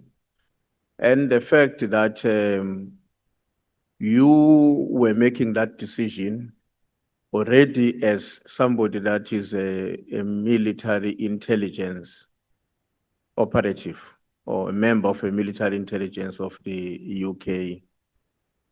From the records that, and I think the answers you provided to us, I see you shaking your head. Are you disagreeing with that now? Yeah, I'm absolutely disagreeing. At that time, I wasn't involved with the military in any way, shape, or form. I was on holiday, and my work at that time, which was back in the UK, was with a company called IBM, which is a computer company. So And- you had left your service from the Long time before military that. intelligence A long time before that. at the time. A long time before that. Are you familiar with the book that is titled To Catch a Cop? That book, are you familiar with it? That book wasn't written by me. Yes, but I'm saying, do you know of it? Yeah, I know about the book. You know of what one of the what is said in that book? I want to quote that paragraph and hear your comment about it. Go ahead. It says that Paul first visited South Africa in 1978, and on a break from a secret mission, doing intelligence work for the United Nations Police Service in what was then called Rhodesia. And while he says he likes South Africa as a country, he didn't like the politics. And then you are quoted as saying, so I quote, I like the place. I liked the place and came back in 1984. I liked it some more and came back again in 86 and liked it a bit more. And in 1987, I bought a property here to use as a holiday home. Were you quoted accurately here? No. It's a distortion. So I think the book was written by a journalist, and it's like the movie script. I don't know, I can show it to you if you like, because they wanted to make a movie about this book.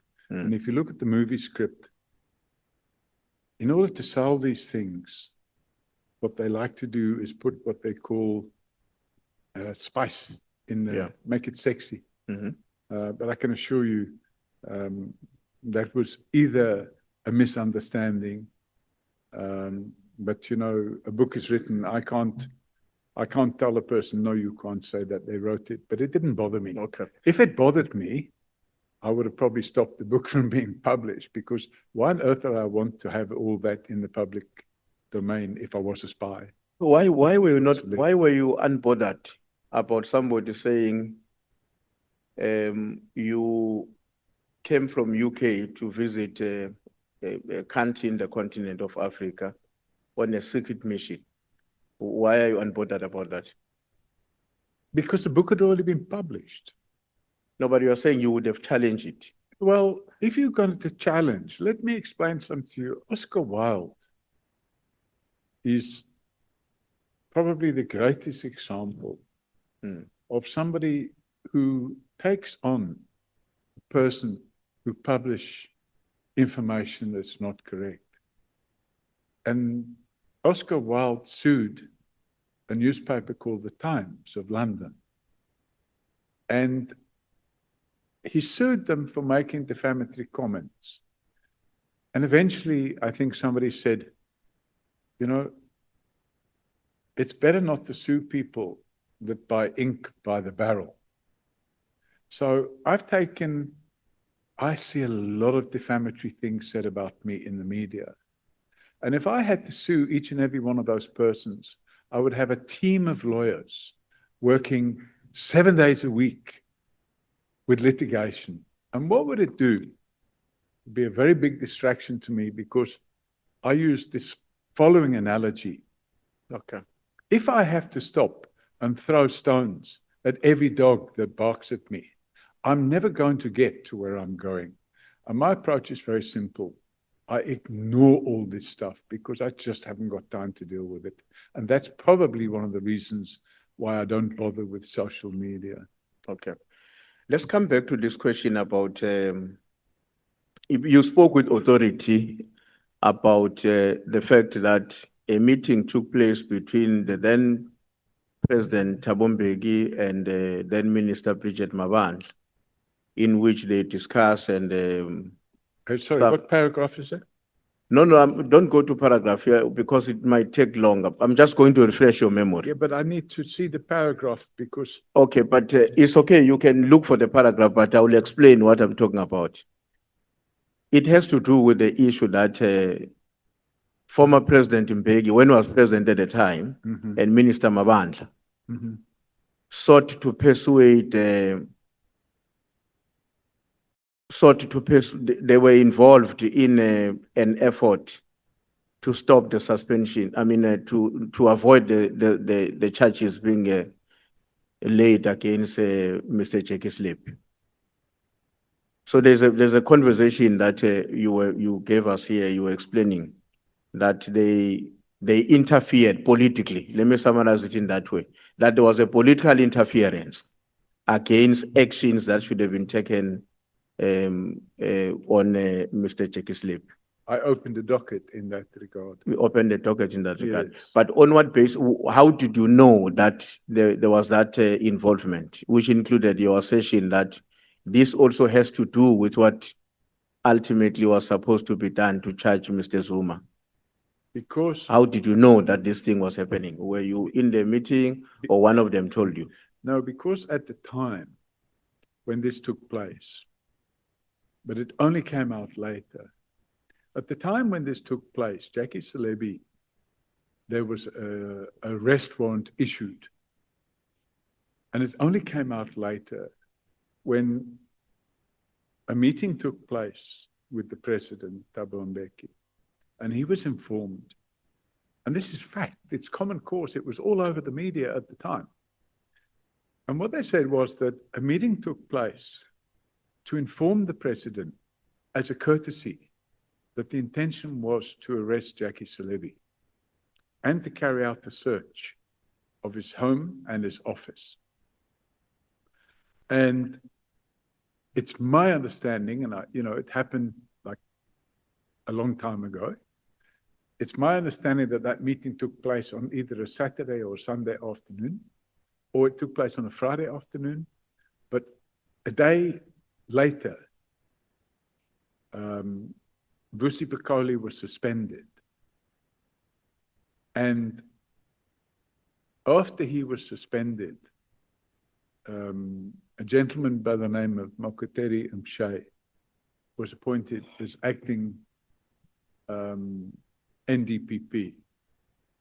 And after he was appointed as acting NDPP, there was a big concern by Jackie Celebi that Mokoteri Mshay might not carry out the instruction that was being given to him not to execute the arrest warrant and arrest Jackie Celebi. So Jackie Celebi arranged with Richard Ndluli, who at that time was the head of crime intelligence in Gauteng, to tap the phones of Leonard McCarthy, because Leonard McCarthy was the head of the Scorpions at the time. And if they could hear him saying, we're going to arrest him on such and such a date and so on and so forth, that never happened. But what they got, they believed, was dynamite. And in 2010, Richard Ndluli was arrested by DPCI. And he was arrested for the alleged murder, kidnap and murder of a gentleman called Opa somebody, I can't remember the surname. And this person had been the husband of a woman that Richard Ndluli was allegedly having an affair with. So after Richard Ndluli was arrested, he was suspended. And when he was suspended, or whilst he was suspended, I'm going to request that. But it's very important because this is the logic that. No, no, but I wanted to, with respect, I wanted you to lead us into how I got to know this is credible, I can believe. That's what I'm trying to explain to you. And there's no 1 minute version because you have to take all these chain of events and those telephone tapping of Leonard McCarthy's phone resulted in a whole lot of tapes being made. And the tapes were all transcribed. Now, they cherry-picked those tapes. They took those tapes that they wanted to use. And in the case of Richard Mdluli, he submitted those tapes to the new president at the time, which was Jacob Zuma. And he said, look, Mr. President, I was looking after your back and there's the proof of it. Now, the bottom line is they couldn't keep security around those tapes, so they ended up all over the place, which included in the Mail and Guardian. And they ended up being used by Nomgcobo Jiba in her disciplinary inquiry. And those tapes clearly showed that there was a conspiracy to get Jackie Celebi off the hook, and in return for getting him off the hook, he would then arrest Jacob Zuma, and they wanted it done urgently. It had to happen before the Polokwane conference. And if they could arrest him before the Polokwane conference, then it would neutralize the intention of Jacob Zuma to become elected as Okay. the new ANC president. Okay, I'm fine now with what you provided. Are you in the position to share with the committee? Will there be a way in which you can provide that evidence to the committee that the conversation took place and this is the evidence of that conversation? Well, we're talking, I opened the docket and you go, I'll have to dig that docket up. Okay, That docket was like 15 years ago. okay. So I'll have to go looking for that. I want to request, Chair, that we ask for that information to be submitted because that is the evidence we are standing on to justify that even at that time, there was a political interference Correct. through the head of state to intervene in the prosecution process. So I think it will be important that we be favored with that information so that we are not only depending on the Can I suggest, on because- the newspaper headlines. can I suggest, Chairman, because this happened a long time ago, can I suggest that wouldn't it be better if they get a copy of that docket? It's okay. Maybe let's deal with that when you are answering questions from the chairperson. I want us to proceed because you are eating on my time if you are searching for sorry, it now. sorry. Yes. Carry on. Just a follow-up on this audit, lifestyle audit. My understanding is that before the police, which are law enforcement agencies, get into personal information of citizens, they require some approval by the court of law to justify that they are going to go through to Msenintuli's finances and whatever else to determine whatever information they are looking for. Yeah. When you conduct a lifestyle audit and you are not, why are you insulated from that requirement? There's no such requirement. The National Credit Act provides for, and it lists the circumstances in which credit information can be obtained. And we obtain that credit information for fraud investigation purposes. So your limitation with lifestyle audit Mhm. has to do with credit information. It ends there. Well, the credit information indicates the credit exposure of the person, the loans the person has taken out, the bonds he has, that sort of thing. So it's not a lifestyle audit which involves, for example, knowing where you go and eat or where you go for holidays and stuff like that. It's not that invasive. that type of lifestyle audit would require the cooperation of the person that's being audited. Now, on your statement, the affidavit, your statement on paragraph 42, you make references to the fact that the then President Zuma and other politicians tried to stop you from fighting corruption. Who were the other politicians? And how did they intervene to stop you from fighting corruption? The then Minister of Intelligence was a chap by the name of David Mkhobo. And what did you do? So we had all these police officials Hmm. that were attacking me at the time. And they said that they're bringing all these criminal charges against me. Hmm. And in fact, I was unlawfully arrested and charged. And I was held with my handcuffs behind my back. And I was told, you're going to spend the rest of your life in prison. This is going to happen. That's going to happen. And then when they start bringing all these criminal charges, General Mokateri told me to my face, we're prepared to cut a deal with you. I've discussed it with the prosecutor.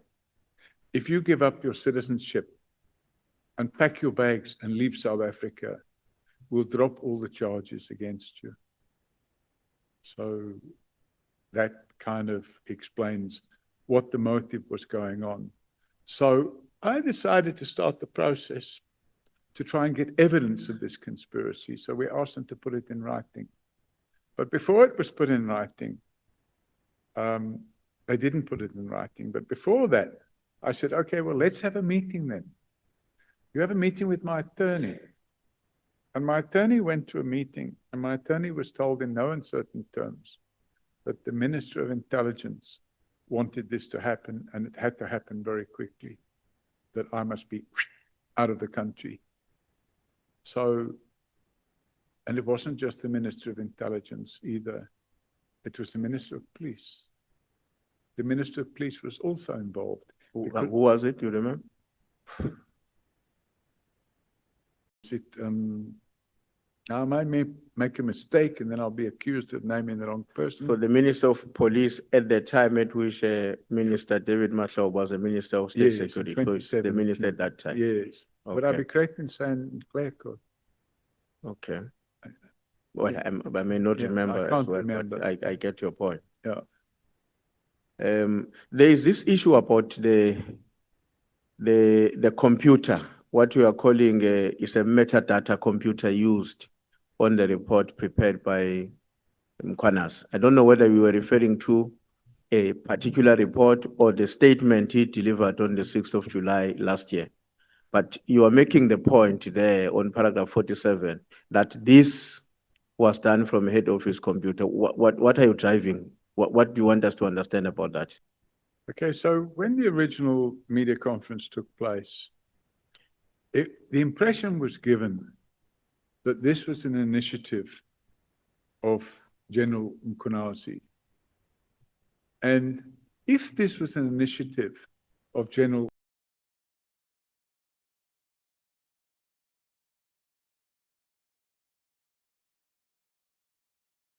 Mkhwanazi, that would imply that he'd done it without permission from another person. So the information we got from an informer was that From an informer? an informer. Okay. The information we got from an informer was that, in fact, General Mkhwanazi, together with General Masemola, met on the evening of the 3rd of July in Pretoria at the Police Training College. And when they met at the Police Training College in the evening, they spent the whole night putting together this, PowerPoint presentation that was then shown to the media on the afternoon of the 6th of July or midday on the 6th of July. Now, after that presentation had been finished, a couple of the journalists asked for a copy. Actually, I think more than a couple, quite a few of them wanted a copy of the presentation because they wanted to use aspects of it. And obviously this played into the hands of General Mkhonasi because he wanted a lot of public attention around this 6th of July media conference. So without thinking, he instructed his spokesman to, send it to them, give it to them. And then I didn't see that media conference, but I got a phone call about 40 minutes afterwards from a journalist who said, "Are you aware of what's happened here? Will you prepare to comment?" I said, "I don't know what's happened. I can't comment. How can I comment?" He said, "I'll send you a copy of the presentation." So he emailed it to me. So I gave it to one of my staff and I asked her to produce a metadata report on the document in question. And that metadata report detailed the computer on which the presentation was converted from PowerPoint to PDF. Okay. And then I'm fine. I wanted to understand how was that acquired and confirmed, but I think we've dealt with that issue. Now, I want us to talk about what we were told by Mr. Nkabinde. No, don't worry. It's just it's the aircraft. It's the plane. What is it? It's the plane. You are not it in came in danger. very loud through my ear. No, don't worry. You are still okay. Scared the life out of me. Yeah. So, Mr. Nkabinde told us about a meeting in which few people participated on that Pahlana task team, including yourself. But on your side, if I heard you very well, what you have indicated to us is a bribe. Correct. But what seemed to be common between what Mr. Nkabinde said and what you are telling us are the participants, even in the bribe. I don't agree, because he said Who was not there. he said that there were members of the DA and AfriForum there, and there was nobody there. There was nobody there from the DA or AfriForum. I'm sorry, Chairman. I am really, really, really battling now. Chairman, Soviet. I'm in a lot of pain. I've really been as good as I can, but I don't think I can go on any longer because I am in a tremendous amount of pain. If I sit another 5 minutes, it will be the best I can do. I'm very sorry, but I just can't sit any longer, and I can't stand. I need to go and lie down, and I need to do it soon. Otherwise, I'm going to be in agony. Well, in fact, I'm already in agony. And it's not that I'm trying to avoid answering questions, Chairman. I came here at 10 o'clock this morning. I've sat here, I've answered all the questions I can, but I just can't continue sitting any longer. And it's a medical issue. I just can't continue sitting. Honorable members, can I have indication if you want to say something? Honorable Malema, Honorable Chief Whip. Chair, the rotation can't work. We have to adjourn. If he says he feels pain, you can't do anything about it. There's nothing to be calling political parties 1-1. When he says, I'm in a situation now, there's nothing we can do. It will be unreasonable to want to insist on continuing when a witness tells you if in the next 5 minutes you're proceeding, I'm going to be in trouble. I'm in trouble already, I'm afraid. I'm starting to feel my legs going numb.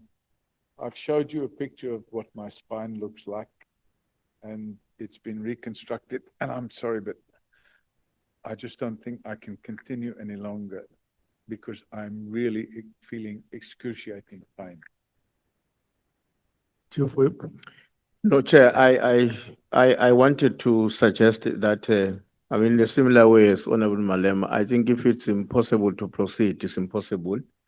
But I want to propose that we therefore leave the matter to you and the legal team because we are not done with the witness. And the plan was for yesterday and today, but we couldn't finish.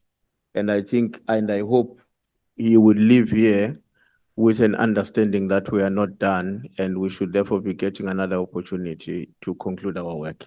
That's all I'm pleading for. Otherwise, I'm sympathetic to his conditions and that we may have to consider adjournment now. Thanks.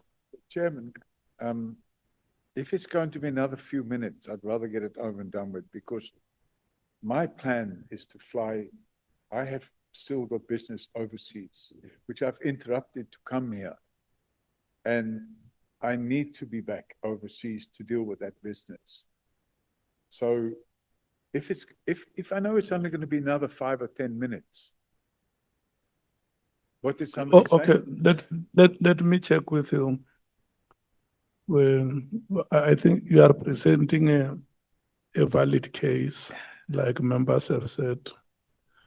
And you would know that we've been very, very reasonable with you from the point we started engagements. Let me check. You had earlier said that you are coming back to South Africa at the end of this month, isn't it?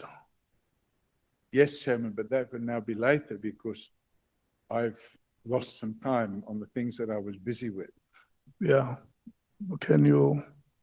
Are you probably going to come back sometimes before the end of March? Yes, I would definitely plan Okay. to do so. Chief Whip, him says he can be here before the end of March. Can I just ask a question, Chairman? If we can finish it now, how long are we talking about?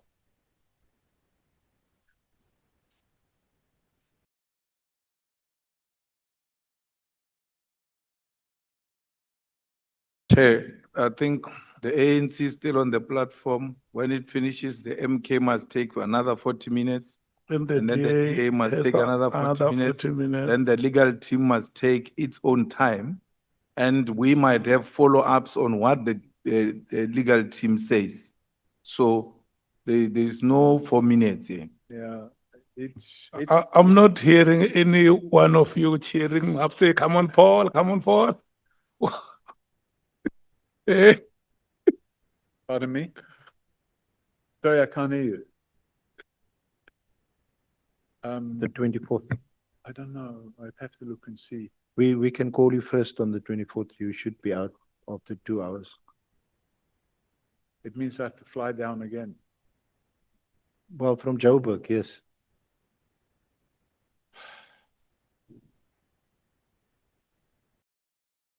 You know what?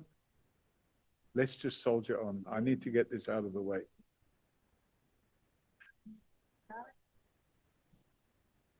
I need to get this finished, Chairman.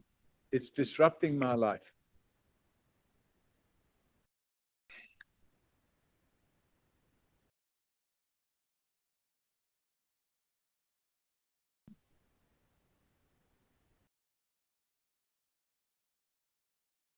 Pardon me?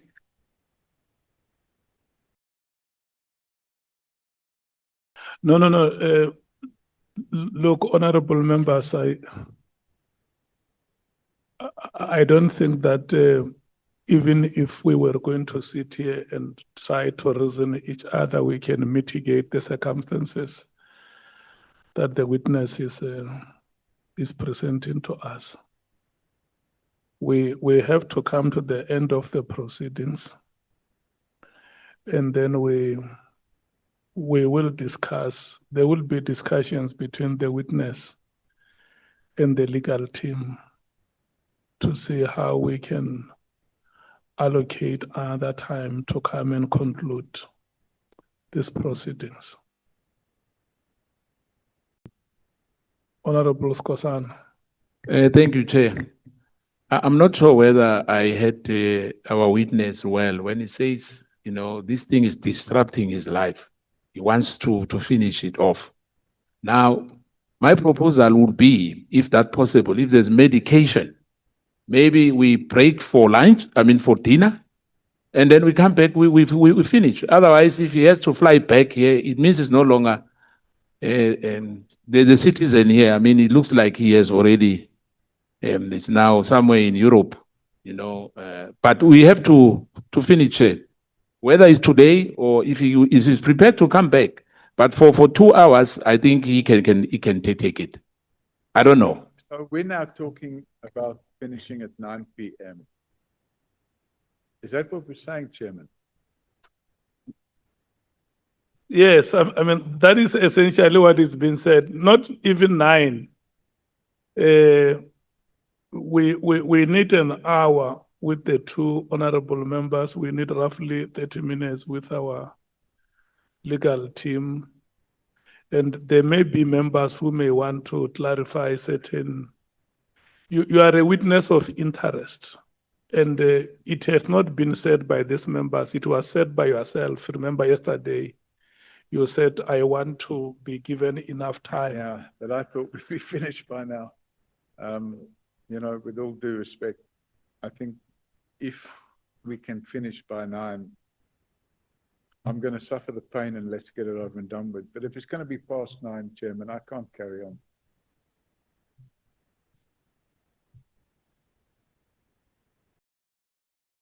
Let's try and make some accommodation. I've been as flexible as I can.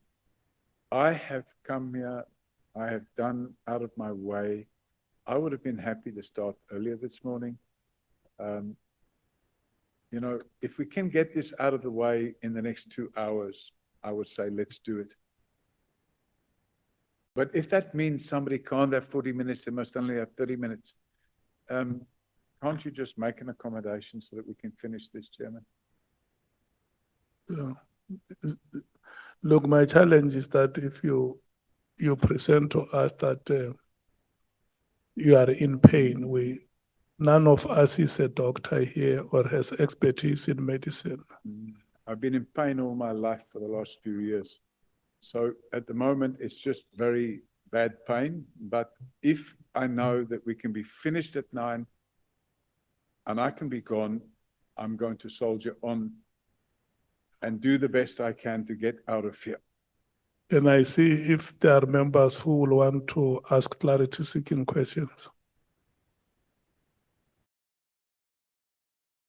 Chair, the difficulty with your question now is that questions of clarities, we don't plan them. They arise in the course of the engagement. I was not done with the witness. It may very well be that when I conclude, some of my colleagues at the end of the proceedings would want to do follow-ups. So I don't think it can work to plan it in that way. That let's know from ahead of time whether there will be further clarification. And the last point I want to say, Chair, is that when we have a witness before us, it is also in the best interest of our proceedings that we are somehow guaranteed about the capacity of the witness to remain with us and to respond to questions effectively. And I don't think that if we proceed now, that guarantee is going to be with us. That's my greatest fear about what the witness is now suggesting. Because it may then imply that, you can't change your story over a minute. I can stay for 5 minutes, I can stay for 2 hours. There's something fundamental wrong with that line of thinking. Thanks. Yeah, no, honorable members, I have already had a sense of what decision you want. That under the circumstances, Mr. Paul Robert O'Sullivan, unfortunately, we may not be able to proceed. The 2 hours may not be enough for us to to deal with our business exhaustively. So we have engaged with you very successfully.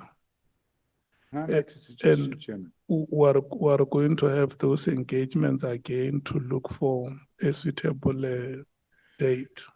Would it be possible to be back at, say, 5 o'clock in the morning? Tomorrow, Tomorrow morning, 5 o'clock, I can come and sit here and do 2 hours.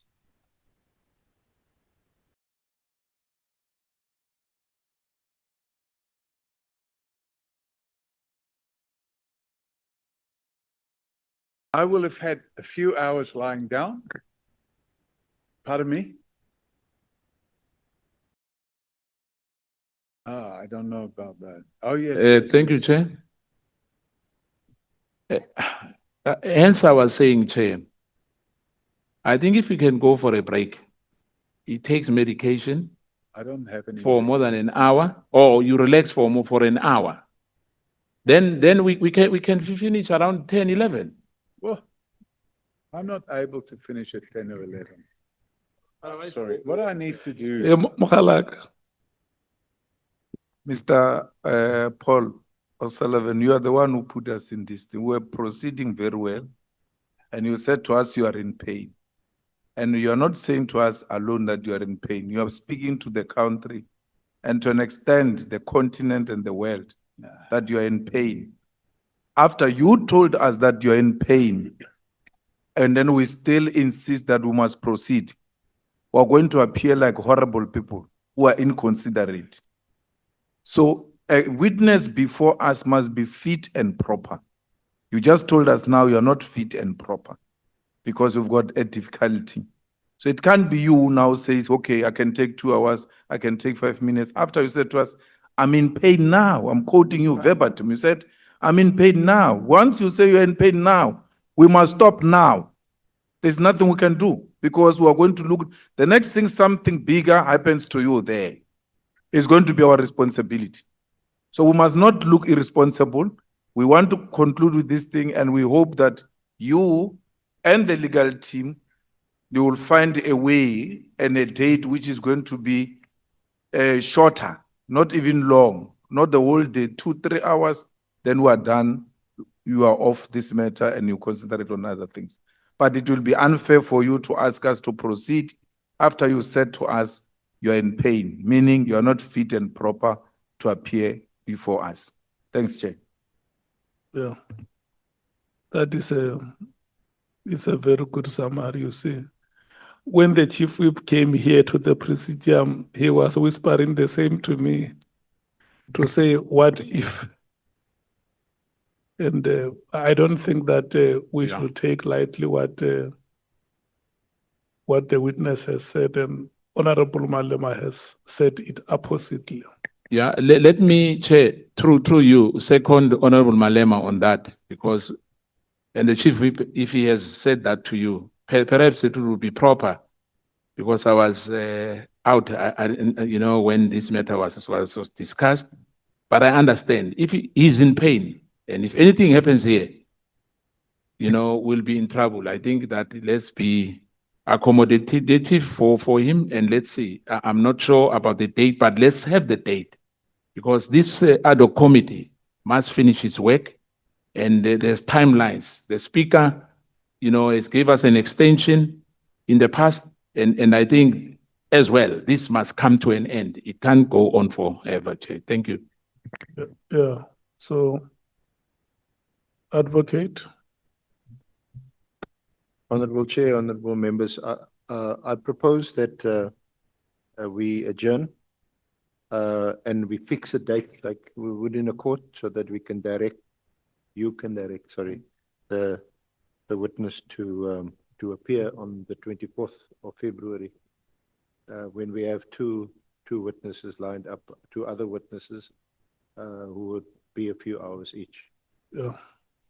No, honorable members, we have established a very good relationship with the witness. In the 2 days that he has been with us here, the relationship has been cemented. And I'm confident that the engagements that we had with you, we will continue with them and find a suitable date that is to each one of us comfort. And then we will come back and conclude the business, Mr. Paulo Sullivan. We must apologize for any inconvenience that could have been caused on any part of the parties involved. It's a situation that is beyond our competence here. And we can't risk anything. Your life is very important to you and your family and the constituencies that you serve. So we must attach a very high premium on your life. So we want to thank you so much. Number one, that we thank you because when there were uncertainties as to whether you were going to come here, you kept on engaging us. And let me say it here that you are the one who wrote more letters to us than we wrote to you. If you remember the number of emails every morning when I arrived here, Bonani was sharing with me your emails that you sent with suggestions of what you thought could be done. And at the end of the day, we were able to find each other and reach an agreement that you will come back and appear in person before the committee. And I must also thank the members for their patience. I can tell you, it has not been easy, but at the end of the day, we got it right. So in the same spirit and inspired by the historical developments of this day, 36 years ago, 11 February, I can safely say that we are going to hold each other by the hand and walk forward to the day you will be coming back here. Any 1 minute remark you want to make?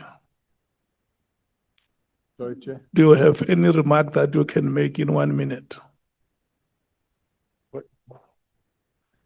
What must I say?